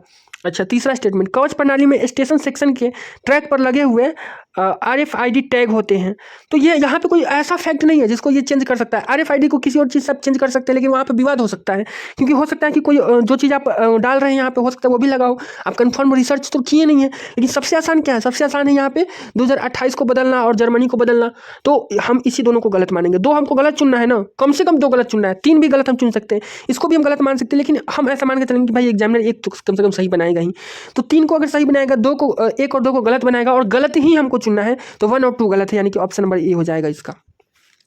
उम्मीद करते हैं समझ में आ रहा होगा। अब 83 नंबर में दे रहा है, उपयुक्त अंतरिक्ष मिशनों में से कितने सूक्ष्म गुरुत्व विषयक अनुसंधान को प्रोत्साहित और समर्थित करते हैं? तो देखिए यहाँ पे इसका अगर सही आंसर बोलिएगा ना, तो सही आंसर तीनों हो जाएगा, लेकिन ये जो UPSC ने इसका आंसर माना है वो केवल 2 को माना है। हालांकि अगर आप इसरो के वेबसाइट पर भी देखते हैं तो ये सभी के बारे में मिल जाएगा कि ये माइक्रोग्रेविटी से रिलेटेड है, सूक्ष्म गुरुत्व से, लेकिन पता नहीं क्यों UPSC ने इसका आंसर 2 माना है। तो चलिए ठीक है, अब अगला क्वेश्चन देखते हैं। अभी देखिए साइंस एंड टेक का क्वेश्चन है। यहाँ पे हम लोग जनरली ये मानते हैं कि सभी ऑल सही होता है, बट यहाँ पे देखिए दिया क्या है, डार्नियर 228। अब इसके बारे में दिया गया है कि समुद्री गश्ती वायुयान में यूज होता है। तो अब बताइए इसके लिए अगर हमको स्टेटमेंट को गलत बनाना है ना, तो पूरा रिसर्च करना पड़ेगा। क्यों? इसलिए क्योंकि भाई अगर इसके जगह पे डार्नियर 228 की जगह पे यहाँ पे कुछ तो आप लिखिएगा, और कुछ भी लिखिएगा यहाँ पे, तो आप उसको वेरीफाई करके लिखना पड़ेगा ना कि वो अगर स्टेटमेंट आप गलत बनाना चाहते हैं, सही बनाना चाहते हैं तो कोई दिक्कत नहीं है। जो आप दिया हुआ है कहीं ना कहीं से, तो आप इस स्टेटमेंट को लिए होइएगा, तो वहाँ पे जो दिया है वो आप सीधा रख दीजिएगा। लेकिन अगर गलत बनाना चाहते हैं तो यहाँ पे जो दे रहे हैं ना, उसके बारे में आपको पूरा जानकारी होना चाहिए कि 100% उसमें जो है ये डार्नियर 228 का प्रयोग नहीं होता है। वैसे ही IL 76 पराध्वनि युद्धक वायुयान में प्रयोग होता है। तो अगर आप इसको गलत बनाना चाहते हैं ना, तो यहाँ पे कोई ऐसा चीज़ देना पड़ेगा जिसके बारे में आपको कंफर्म पता हो कि उसमें जो है IL 76 प्रयोग नहीं होता। तो जनरली ऐसे क्वेश्चन में एग्जामिनर सारे ऑप्शन को सही ही देता है, लेकिन यहाँ पे एक गलत दे दिया है, यहाँ पे केवल 2 सही दिया गया है। हालांकि ऐसे क्वेश्चन में हम लोग रिस्क नहीं लेंगे, ऑल को ही टिक करेंगे। एक आध क्वेश्चन होगा गलत, हम नहीं बोल रहे कि जितना हम आपको बताएंगे सब का सब सही हो जाएगा, कुछ गलत होगा तो ठीक है, उसके लिए घबराना नहीं है। ऐसे क्वेश्चन एग्जाम में भी जब आएगा तो सभी 3 हम लोग मार्क करेंगे, लेकिन यहाँ पे आंसर केवल 2 है। 85 नंबर क्वेश्चन, ये तो बहुत आसान क्वेश्चन है, ये जनरली सबको पता होता है। 85 नंबर की वायु प्रदूषण में जो है सिल्वर आयोडाइड और पोटेशियम आयोडाइड का प्रयोग होता है। अगर आपको नहीं भी पता होता है ना, तो आप यहाँ से थोड़ा सा दिमाग लगा सकते थे। देखिए सिल्वर आयोडाइड 2 बार दिया गया है भाई, क्यों? ऐसे सिल्वर नाइट्रेट भी 2 बार दिया गया है, नहीं ये लॉजिक नहीं लग पाएगा, ये लॉजिक नहीं। अच्छा इधर देखते हैं, पोटेशियम आयोडाइड 1 बार 2 बार दिया गया, 2 बार दिया गया है, जबकि पोटेशियम नाइट्रेट 1 बार ही दिया गया है, पोटेशियम क्लोराइड 1 बार ही दिया गया, तो ये दोनों काट देंगे, ये 2 ऑप्शन तो कट ही जाएगा। अब सिल्वर नाइट्रेट, अब ये A और B में से कोई एक चूज कर लेंगे तो ये हो जाएगा। हालांकि ये सबको पता होता है। भारत के राष्ट्रपति की क्षमा प्रदान करने की शक्ति के बारे में निम्नलिखित कथनों पर विचार कीजिए। देखते हैं पॉलिटी का क्वेश्चन, इसको अच्छे से पढ़ेंगे, पहले ट्रिक वगैरह अप्लाई करने की कोशिश नहीं करेंगे। राष्ट्रपति द्वारा इस शक्ति का प्रयोग सीमित न्यायिक पूर्णावलोकन के अधीन लाया जा सकता है। क्षमादान की शक्ति है भाई, तो क्षमादान का शक्ति जो है ना, न्याय मिलने के क्षमादान की जो शक्ति है ना, वो न्यायिक प्रक्रिया से ऊपर हो सकता है क्या उस पर जुडिशियल रिव्यू नहीं किया जा सकता? तो ये थोड़ा सा हमको ऐसा लग रहा है कि सही दे रहा है, क्योंकि न्यायिक के अधीन बोला जा रहा है। अगर न्यायिक से ऊपर बोलता तो थोड़ा सा गलत लगता है। लेकिन आगे अगला स्टेटमेंट देखते हैं, राष्ट्रपति इस शक्ति का प्रयोग केंद्र सरकार की सलाह, भाई केंद्र सरकार की सलाह के बगैर राष्ट्रपति कुछ भी नहीं कर सकता है। बहुत ही इक्का दुक्का ही मामला है जहाँ पे केंद्र सरकार की सलाह के मतलब बिना सलाह के राष्ट्रपति काम कर सकता है, तो ये तो बिल्कुल भी नहीं होगा। कहीं भी अगर ऐसा मिल रहा है ना स्टेटमेंट कि राष्ट्रपति केंद्र सरकार के सलाह के बगैर काम कर सकता है, तब फिर भाई उसको हटा ही दीजिए, तो ये तो गलत हो गया। अब एक पे देखते हैं, राष्ट्रपति द्वारा इस शक्ति का प्रयोग सीमित न्यायिक पूर्णावलोकन के अधीन लाया जा सकता है। देखिए अगर यहाँ पे सीमित नहीं लगाता ना, तो थोड़ा सा ये गलत होने का चांस है, लेकिन सीमित लगा दिया ना, इसलिए स्टेटमेंट को थोड़ा सा नैरो किया गया है जानबूझकर। तो भाई क्यों किया गया है नैरो, सोचिए, ताकि स्टेटमेंट को सही बनाया जा सके। इसलिए यहाँ पे ये जो स्टेटमेंट होगा ना, ये सही हो जाएगा, तो केवल एक आंसर हो जाएगा। 87 नंबर क्वेश्चन, 3 स्टेटमेंट है, कोई बहुत बड़ा फैक्ट इसमें नजर नहीं आया फर्स्ट व्यू में। अब हम स्टेटमेंट को पढ़ते हैं फिर समझते हैं। लोकसभा का विघटन होने पर विघटन के पश्चात होने वाले लोकसभा के पहले अधिवेशन से ठीक पहले तक अध्यक्ष अपने पद को रिक्त नहीं करेगा। तो ये तो जनरली सबको पता होता है कि लोकसभा का किसी भी मतलब निर्वाचित लोगों का जो पद, किसी भी नेता वगैरह का किसी का भी जो पद होता है वो तब तक खाली नहीं होता है जब तक उस पर कोई नया नियुक्ति नहीं होता है। जैसे प्रधानमंत्री का जब चुनाव होता है ना, जैसे लोकसभा इलेक्शन होता है, उस समय भी प्रधानमंत्री पहले वाले ही रहते हैं जब तक कोई नया प्रधानमंत्री शपथ ना ले ले। वैसे ही सभी पोस्ट पर यह प्रावधान लागू है, चाहे वो स्पीकर हो, चाहे वो मुख्यमंत्री हो, चाहे वो कोई भी पद हो, कोई भी पद खाली नहीं रहता, कोई बड़ा पद। तो ये तो सही है, सबको पता होता है। तो पहला स्टेटमेंट तो हम इसको सही ही मानेंगे। भारत के संविधान के उपबंधों के अनुसार लोकसभा का कोई सदस्य अध्यक्ष के रूप में निर्वाचित होने पर अपने राजनीतिक दल से तुरंत त्यागपत्र। भाई ये तो एकदम वाहियात क्वेश्चन कर दिया भाई। ओम बिरला हमारे लोकसभा के अभी अध्यक्ष हैं, सॉरी स्पीकर हैं, वो तो अभी बीजेपी से हैं। ये तो सीधा हमको दिख रहा है ना। तो भाई ऐसा कहाँ प्रावधान कर दिया कि त्याग पत्र दे दिया जाएगा? ये तो ब्रिटेन में होता है। तो ये तो दूसरा हमारा गलत हो गया। अब दूसरा गलत हो गया ना तो हम अगला नहीं पढ़ेंगे, क्योंकि हमको एक ही इसमें गलत खोजना था मैक्सिमम। एक हमको गलत मिल गया तो दूसरा गलत मिल गया, तो बी नहीं होगा, ए भी नहीं होगा, डी भी नहीं होगा, यानी कि सी आंसर हो जाएगा। बात खत्म। 88 नंबर क्वेश्चन देखते हैं, इसमें कोई फैक्ट है कि क्या है इसको। यदि कोई प्रश्न उठाता है कि लोकसभा का कोई सदस्य 10वीं अनुसूची के अधीन निरर्हता से ग्रस्त हो गया है या नहीं, तब संघ की मंत्री परिषद की राय के अनुसार राष्ट्रपति का निर्णय अंतिम होगा। नहीं भाई, ये तो एकदम वाहियात हो गया बात। दल बदल का जो निर्णय है ना वो स्पीकर लेता है। मंत्री लोग अगर लेने लगेंगे तो अपने पार्टी के लोगों को निरस्त ही नहीं करेंगे, मंत्री लोगों के सलाह पे राष्ट्रपति करेंगे, तो ये तो गलत हो गया। स्पीकर लेता है निर्णय। ये सब कॉमन क्वेश्चन है, सब जनरली पता होता है। भारत के संविधान में शब्द राजनीतिक दल का उल्लेख नहीं है। हाँ भाई, नहीं था लेकिन अब है, क्योंकि 10वीं अनुसूची जब जोड़ा गया ना तो उसमें राजनीतिक दल लिखा गया है। तो ये अभी फिलहाल का बात पूछ रहा है, उल्लेख नहीं है तो नहीं है, उल्लेख है तो ये भी स्टेटमेंट गलत हो गया। ना तो 1 और ना ही 2 आंसर हो जाएगा। यहाँ पे देखिए पॉलिटी में बहुत ज़्यादा ये ट्रिक वगैरह नहीं चलता है, और पॉलिटी आसान भी होता है, सब में आप ट्रिक लगाइएगा। 89 नंबर क्वेश्चन देख लीजिए। इसमें 2 कथन दिया गया है। भारत में राज्य सरकारों के पास गौण खनिजों के निष्कर्षण के बारे में रियायत देने के लिए नियम बनाने की कोई शक्ति नहीं है। भाई देखिए एक स्ट्रिंग वर्ड आ गई, कोई शक्ति नहीं है। अरे भाई, भले ही ऐसे खनिज उनके पास अपने भूभाग में अवस्थित हो।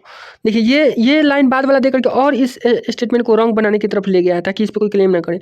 तो भाई कोई शक्ति नहीं है तो बात गलत है, कुछ थोड़ा बहुत तो शक्ति होगा ही, तो ये तो हम इसको गलत ही मानेंगे भाई। ये एकदम एक्सट्रीम स्टेटमेंट है। मतलब भारत में केंद्र सरकार के पास प्रासंगिक विधि के अधीन गौण खनिजों को अधिसूचित करने की शक्ति, हाँ ये शक्ति है केंद्र सरकार के पास। तो विधि के अधीन ये शक्ति है ही ना कि कोई भी शक्ति कोई भी खनिज है तो उसको अधिसूचित किया जाए, तो ये ठीक है। तो और वैसे भी अगर इसमें जो है ना ये इस टाइप वाले क्वेश्चन में अगर एक स्टेटमेंट को आप गलत कर देते हैं तो आंसर आ जाता है। तो पहला गलत होते ही आंसर डी आ जाएगा इसका। 90 नंबर, किस संस्था ने जलवायु परिवर्तन और जैव विविधता की हानि के नियंत्रण हेतु प्रकृति पुनर्स्थापन विधि अधिनियमित की है? प्रकृति पुनर्स्थापन विधि को अधिनियमित की है, मतलब विधि को बनाई है, किसने बनाई है ये पूछा जा रहा है। एक बात बताइए, अगर विश्व बैंक वगैरह विधि बनाएगा, सबसे पहले तो ये आर्थिक सहयोग और विकास बैंक को हटा दीजिए। ये जलवायु परिवर्तन में ये क्या कर रहे हैं? ये तो ट्रेड से रिलेटेड है, नहीं ये तो व्यापार से रिलेटेड है। खाद्य और कृषि संगठन भी आप हटा दीजिए। ये जलवायु परिवर्तन से रिलेटेड कानून क्यों ही बनाएगा? और विश्व बैंक और यूरोपीय संघ की अगर हम बात करें तो विश्व बैंक क्या है? एक बैंक है, ये लोन वगैरह देती है। ये जलवायु परिवर्तन पर कानून थोड़ी बनाएगी, कानून तो बिल्कुल नहीं बनाएगी। तो यूरोपीय संघ ही इसका आंसर हो जाएगा। यूरोपीय संघ जो है एक संघ है यूरोपीय देशों का, तो ये कानून बनाएगी। आंसर ये हो जाएगा। अच्छा ये क्या हो गया? अरे भाई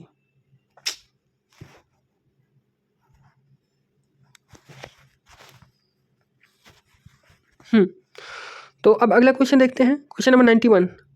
90 हो गया था ना? हाँ 90 हो गया था। 91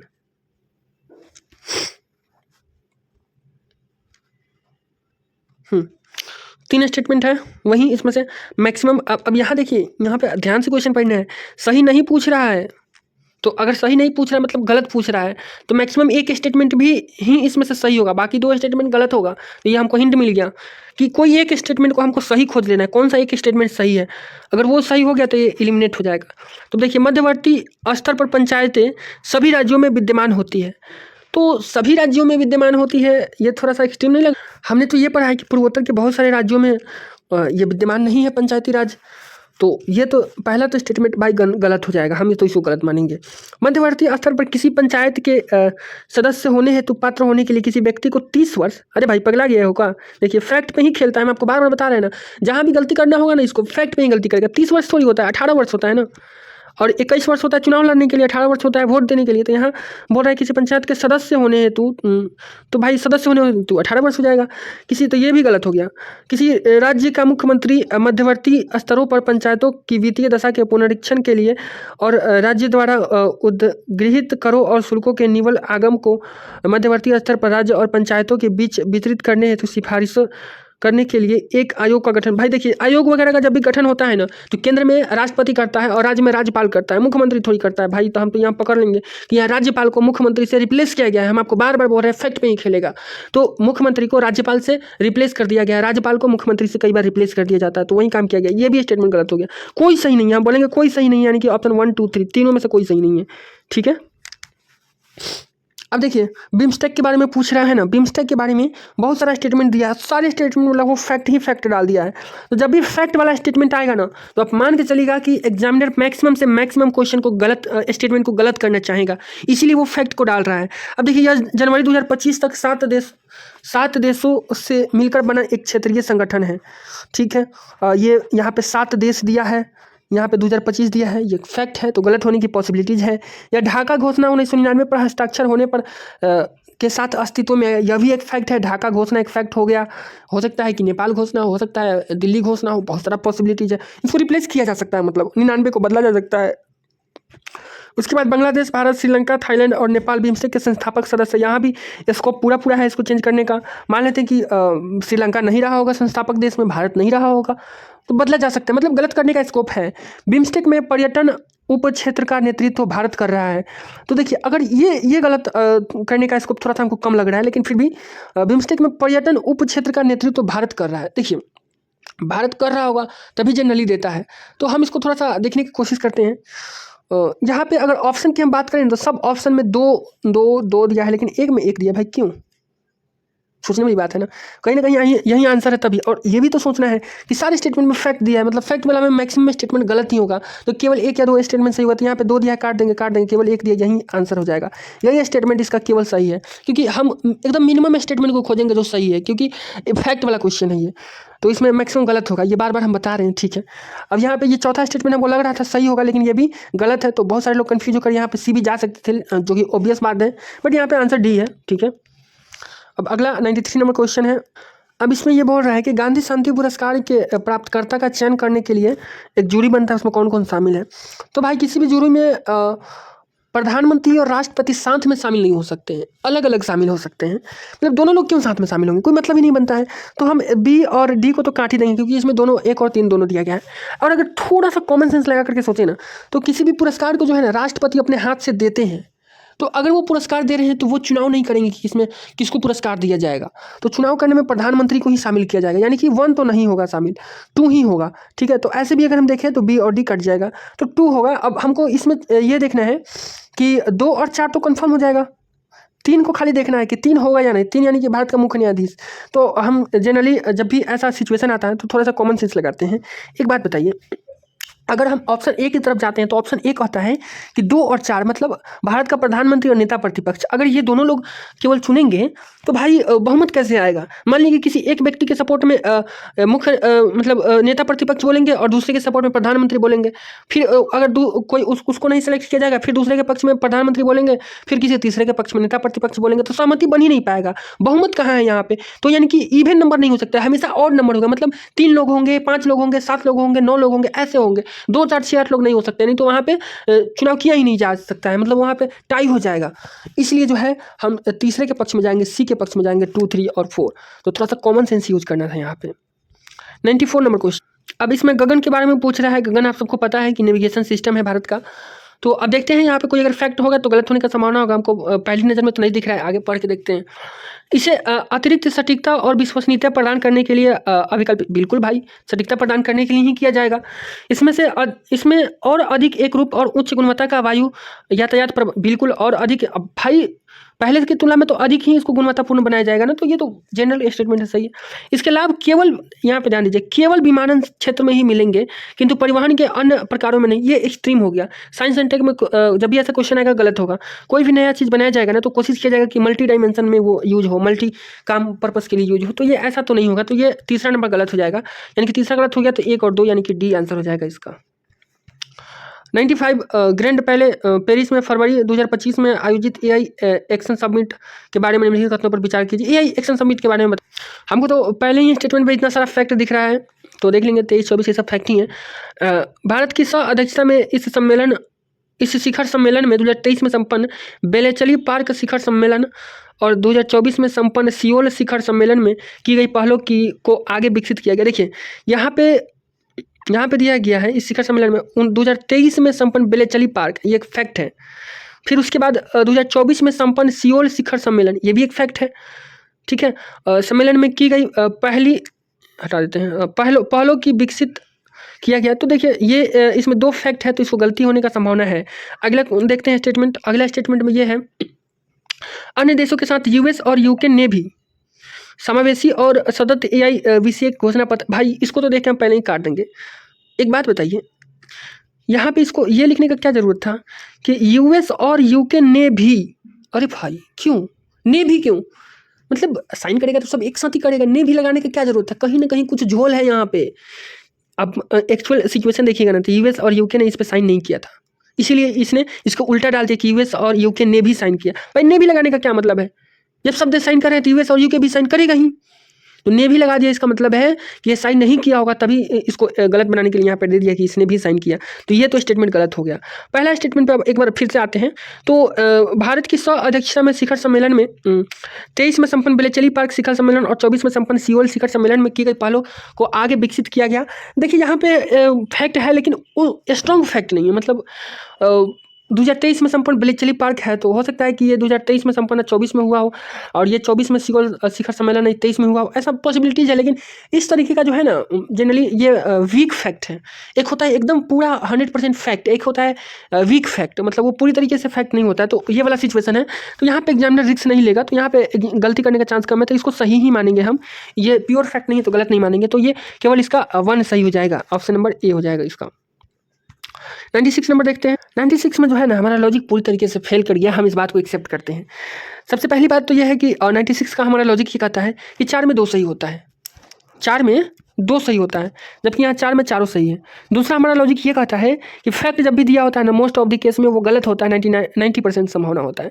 लेकिन यहाँ पे सारा फैक्ट ही दिया है और सब सही दिया है, समझे? तो यहाँ पे लॉजिक फेल कर गया, तो कभी कभी फेल भी होगा, इसको एक्सेप्ट करना है। 97 नंबर क्वेश्चन, ब्रिक्स के संबंध में जो है सही स्टेटमेंट को चुनना है। 3 स्टेटमेंट दिया गया है, देखते खोजते कहाँ पे फैक्ट है जो गलत हो सकता है, गलत करने का स्कोप है। 16वां ब्रिक्स शिखर सम्मेलन रूस की अध्यक्षता में कजान में संपन्न हुआ। यहाँ पर गलत करने का स्कोप है एग्जामिनर के पास, कि हो सकता है रूस में नहीं हुआ होगा, कहीं और, रूस को मतलब किसी और देश से एक्सचेंज करना आसान है। इंडोनेशिया ब्रिक्स का पूर्ण सदस्य देश बन गया है, यहाँ भी जो है स्कोप है एग्जामिनर के पास अच्छा खासा कि वो गलत करे। 16वां ब्रिक्स शिखर सम्मेलन का मुख्य विषय न्यायपूर्ण वैश्विक विकास और सुरक्षा के लिए बहुसंस्कृतिवाद को सशक्त करना था, यहाँ पे भी स्कोप है। देखिए यहाँ पे मुख्य विषय, अगर उद्देश्य दिया रहता है ना तो जनरली वो सही होता है, क्योंकि उद्देश्य में बहुत सारा उसका सबसेट भी होता है। उद्देश्य मतलब किसी चीज़ को देकर के आप ये नहीं कह सकते कि ये उद्देश्य नहीं होगा, उद्देश्य में बहुत सारा चीज़ हिडन होता है, लेकिन विषय तो एक ही होता है और वो एक लाइन होता है, उस लाइन में आप छेड़छाड़ करके उसको गलत बना सकते हैं। तो यहाँ पे भी गलत बनाने की संभावना है, मतलब आप तीनों में से किसी एक स्टेटमेंट को या फिर किसी 2 को, किसी तीनों को गलत बना सकते हैं। बट एक बार ऑप्शन पढ़ते हैं। ऑप्शन के अकॉर्डिंग ये पूछ रहा है कौन से सही है, तो भाई यहाँ पे सही कम ही होगा क्योंकि गलत ज़्यादा होगा। हमारा लॉजिक यही कहता है, क्योंकि यहाँ पे फैक्ट दिया गया है, तो हम तो लॉजिक के हिसाब से ऑप्शन नंबर डी के साथ जाएंगे, क्योंकि यहाँ केवल एक ही स्टेटमेंट के बारे में दिया गया है कि ये सही है, बाकी गलत दिया गया। लेकिन यहाँ पे थोड़ा सा हमारा लॉजिक फेल होता है, ये गलत है। यहाँ पे जो है ऑप्शन नंबर ए सही है, 1 और 2 सही है, तीसरा स्टेटमेंट यहाँ इसका गलत है, ठीक है। हालांकि ये क्वेश्चन आसान था, अगर आप थोड़ा सा पढ़े हुए तो आपको पता होता कि 16वां ब्रिक्स शिखर सम्मेलन जो है रूस के कजान में हुआ था और इंडोनेशिया जो है पूर्ण सदस्य बना था, ये पता होता है। विषय जनरली लोगों को नहीं पता होता है, तो ये आसान क्वेश्चन था, लेकिन यहाँ पे हमारा लॉजिक फेल किया, हम इस बात को एक्सेप्ट करते हैं। सब जगह पे भाई लॉजिक जरूरी नहीं कि पास ही होगा। अब अगले लोकपाल से संबंधित देख रहे हैं, यहाँ पे देखते हैं सही कथन को चुनना है। एक बात बताइए, पढ़ते हैं सारा, देखते हैं कहाँ पे फैक्ट वगैरह है। लोकपाल की शक्ति, अरे भाई लोकपाल की शक्ति भारत के लोक सेवकों पर प्रयुक्त होती है, किंतु भारत से बाहर पदस्थापित भारतीय लोक सेवकों पर प्रयुक्त नहीं। भाई ये तो सीधा सरासर गलत लग रहा है कि भाई भारत से बाहर के लोक सेवकों पर, मतलब देखिए जब भी कोई कानून बनाया जाता है ना, ये सब क्या होगा क्या नहीं, क्या होगा ये लिखा जाता है, क्या नहीं होगा ये नहीं लिखा जाता है। छोड़िए, उतना आप डीप में नहीं समझ पाएंगे। ये ऐसे समझिए कि लोकपाल की जो शक्ति है ना, वो भारत के लोक सेवकों पर प्रयुक्त हो रही है, तो भारत के बाहर में अगर कोई लोक सेवक रह रहा है उस पर भी लागू होगा। ठीक है, ऐसा थोड़ी कि भारत के बाहर अगर कोई चला जाएगा लोक सेवक तो उस पर लागू नहीं होगा। संसद का कोई सदस्य या किसी राज्य का संघ राज्य क्षेत्र के विधानमंडल या कोई सदस्य इसका अध्यक्ष या सदस्य नहीं होगा, और केवल भारत का मुख्य न्यायाधीश, चाहे वह पदधारी हो या सेवानिवृत्त, इसका अध्यक्ष होगा। पॉइंट भी नोटेड। केवल भारत का मुख्य न्यायाधीश बोलिए, ये मुख्य लगा करके गलती कर दिया। मुख्य न्यायाधीश ही केवल कैसे होगा? अपदधारी कैसे? मतलब अगर कोई मुख्य न्यायाधीश है, अभी सूर्यकांत साहब मुख्य न्यायाधीश है, तो वो लोकायुक्त थोड़ी हो जाएंगे या फिर लोकपाल थोड़ी हो जाएंगे वो, तो ये गलत है। केवल मुख्य न्यायाधीश नहीं, सुप्रीम कोर्ट का कोई भी न्यायाधीश हो सकता है। तो ये स्टेटमेंट भी काफ़ी एक्सट्रीम है, ये गलत हो जाएगा। इसका अध्यक्ष या सदस्य अध्यक्ष या सदस्य के रूप में पद धारण करने की तारीख को 45 वर्ष से कम वय का व्यक्ति नहीं होगा। मतलब 45 साल से ऊपर का होगा। जैसे कि राष्ट्रपति 35 साल से ऊपर का बनता है, वैसे ही ये 45 साल से ऊपर का होगा। अब ये हमको नहीं पता है, और यहाँ पे ये 45 साल एक फैक्ट भी है, तो ये गलत हो सकता है। और अगर मान लें गलत तो ठीक है, गलत भी है, मान लेते हैं इसको भी। लोकपाल भारत के पदासीन प्रधानमंत्री के विरुद्ध भ्रष्टाचार के अभिकथनों की जांच नहीं। भाई ये तो एकदम गलत हो सकता है। मतलब लोकपाल है तो क्या वो प्रधानमंत्री के विरुद्ध जांच नहीं कर सकता? तो काहेगा है वो भाई लोकपाल? वो सबकी जांच कर सकता है, प्रधानमंत्री की भी जांच कर सकता है। तो भाई यहाँ पे तो चारों स्टेटमेंट गलत हो गए, जबकि ऐसा ऑप्शन नहीं दिया गया है। अच्छा नहीं, ऐसा ऑप्शन दिया गया है, उपयुक्त में से कोई सही नहीं है दिया गया है। लेकिन हालांकि इसका जो आंसर है वो 3 है, ये भी तीसरा नंबर स्टेटमेंट सही है। यहाँ पे 45 साल इसका क्राइटेरिया है, तो यानी कि ये ऑप्शन ए हो जाएगा यहाँ पे। तो यहाँ पे भी थोड़ा सा ट्रिक फेल किया, हालांकि 2 ऑप्शन एलिमिनेट हो गया था। ठीक है, तो 50% ही यहाँ पे एलिमिनेट हुआ। इस बात को एक्सेप्ट कर रहे हैं सब में, अब सब ट्रिक्स ही बन जाएगा तो भाई कोई पढ़ेगा ही क्यों। 99 नंबर क्वेश्चन देख लीजिए। यहाँ पे खो खो विश्व कप के संदर्भ में बोला गया है। तो अगर तीनों स्टेटमेंट को पढ़े तो सबसे पहले ही हमको दिख रहा है कि तीनों में फैक्ट है भाई। इस विश्व कप का आयोजन दिल्ली भारत में हुआ। तो देखिए ये भारत से रिलेटेड है, तो ये जनरली गलत नहीं होना चाहिए, क्योंकि दिल्ली में हुआ होगा भारत में, तभी यहाँ पे दिया गया है। अगर दूसरे जगह होता तो ऑप्शन में ये नहीं दिया गया होता, और चाहे इस पर क्वेश्चन भी नहीं पूछा गया होता, तो ये हम इसको पूरी तरीके से गलत नहीं मानेंगे। दूसरा, यहाँ पे तो सीधा नेपाल का भाई, नेपाल को 78-40 के स्कोर से हराकर पुरुष वर्ग में विश्व विजेता बना था। ये तो पूरा फैक्ट ही दे दिया गया है, स्कोर दे दिया गया है। दूसरे में भी ये स्कोर दे दिया गया है। तो भाई यहाँ पे जब फैक्ट दिया है ना, तो हम मान के चलेंगे कि फैक्ट तो जनरली गलत ही देगा यूपीएससी। फैक्ट में ही इसके पास संभावना है गलत करने का, तो इसको हम जनरली गलत मान के चलेंगे। और ऑप्शन इसका देखें तो देखिए कोई एक को तो आपको सही चुनना ही पड़ेगा कम से कम, या फिर किसी 2 को। तो यहाँ पे ऑप्शन नंबर ए हो जाएगा। ए जो है इसका सही है। यहाँ पे हमारा ट्रिक अच्छे से काम किया है। ये दोनों फैक्ट वाला जो है गलत है। इसमें क्या किया है, पहले का फैक्ट दूसरे में, दूसरे का पहले में दे दिया गया है, स्वैप कर दिया गया है। तो यहाँ पे ऑप्शन 1 हो जाएगा। लास्ट क्वेश्चन आज का आते हैं। अगर फैक्ट की बात करें तो यहाँ हमको पहला स्टेटमेंट में तो सीधे फैक्ट दिख रहा है। 2024 में आयोजित 45वें चेस ओलंपियाड के फाइनल में गुकेश दोमाराजू रूस के ईरान ये नेपोम नियाची को हराकर विश्व के सबसे कम आयु के विजेता बने। तो इसमें फैक्ट ही फैक्ट है। पहला फैक्ट 2024 है, दूसरा 45वां है, तीसरा है यहाँ पे नाम दिया गया है डी गुकेश रूस, ये भी फैक्ट है। ईरान, ये पूरा फैक्ट से ही भरा हुआ है। तो यहाँ पे किसी भी एक फैक्ट को गलत दे करके गलत करने का संभावना है। दूसरा, अमेरिकी शतरंज खिलाड़ी अभिमन्यु मिश्रा के पास विश्व का अभी तक का सबसे कम आयु का ग्रैंड मास्टर का रिकॉर्ड है। तो देखिए अभिमन्यु मिश्रा की बात किया जा रहा है, उनके पास जो है कम आयु का ग्रैंड मास्टर का रिकॉर्ड है। तो हालांकि यहाँ भी अगर चाहे तो एग्जामिनर गलत कर सकता है, लेकिन यहाँ पे संभावना कम है। पहले को गलत होने का संभावना ज़्यादा है। देखिए जहाँ पे कंफर्म फैक्ट रहता है, गलत होने की मोस्ट संभावना रहता है ना, वहीं पे यूपीएससी गलत करता है। इतना 100 क्वेश्चन आप देखें हैं, समझ में आ ही गया होगा। थोड़ा बहुत चांस रहता है ना गलत करने का, तो एग्जामिनर रिस्क नहीं लेता है। तो दूसरे को एग्जामिनर यहाँ पे गलत करेगा और पहले को गलत नहीं करेगा, तो यानी कि केवल 2 इसका आंसर हो जाएगा। तो उम्मीद करते हैं आपको ये वीडियो बहुत अच्छा लगा होगा, आपको बहुत सारी चीज़ें समझ में आई होगी। मैं कहूँगा अगर आपके पास टाइम है तो इस वीडियो को 2 बार 3 बार देख लीजिए, ताकि आपको बहुत सारे चीज़ों की क्लैरिटी मिल सके और समझ में आए कि कैसे अप्रोच करना है क्वेश्चन को। ठीक है, एक्चुअली मेरा भी एग्जाम है, ये मेरा पहला ही अटैम्प्ट होगा। तो मैंने यूपीएससी के पीवाईक्यू पे बहुत सारा रिसर्च किया था, इसलिए मैं सोचा कि वीडियो बना दूं। मैं भी बहुत डरा हुआ हूँ, सच बोलूँ तो ये पहला मेरा एग्जाम होगा और मैंने कुछ पढ़ाई नहीं की है। सबसे बड़ी बात तो ये है, मैंने शुरू से ही बीपीएससी का प्रिपरेशन किया है, और बीपीएससी के साथ साथ स्टेट के अदर एग्जाम्स का मैंने प्रिपरेशन किया। यूपीएससी का प्रिपरेशन मैंने किया ही नहीं है, बस पीवाईक्यू को अभी महीना दिन में कुछ देखा हूँ और बहुत ज़्यादा हमको कॉन्फिडेंस आ गया है। ऐसा लग रहा है कि हम इसी से इस बार हो सकता है कि प्रीलिम्स निकाल पाएँ, लेकिन ऐसा कुछ नहीं कर सकते, अंदर से डर बहुत ज़्यादा है। देखते हैं कि क्या होता है। तो ठीक है, आपको ये वीडियो कैसा लगा ज़रूर कमेंट करके बताइएगा।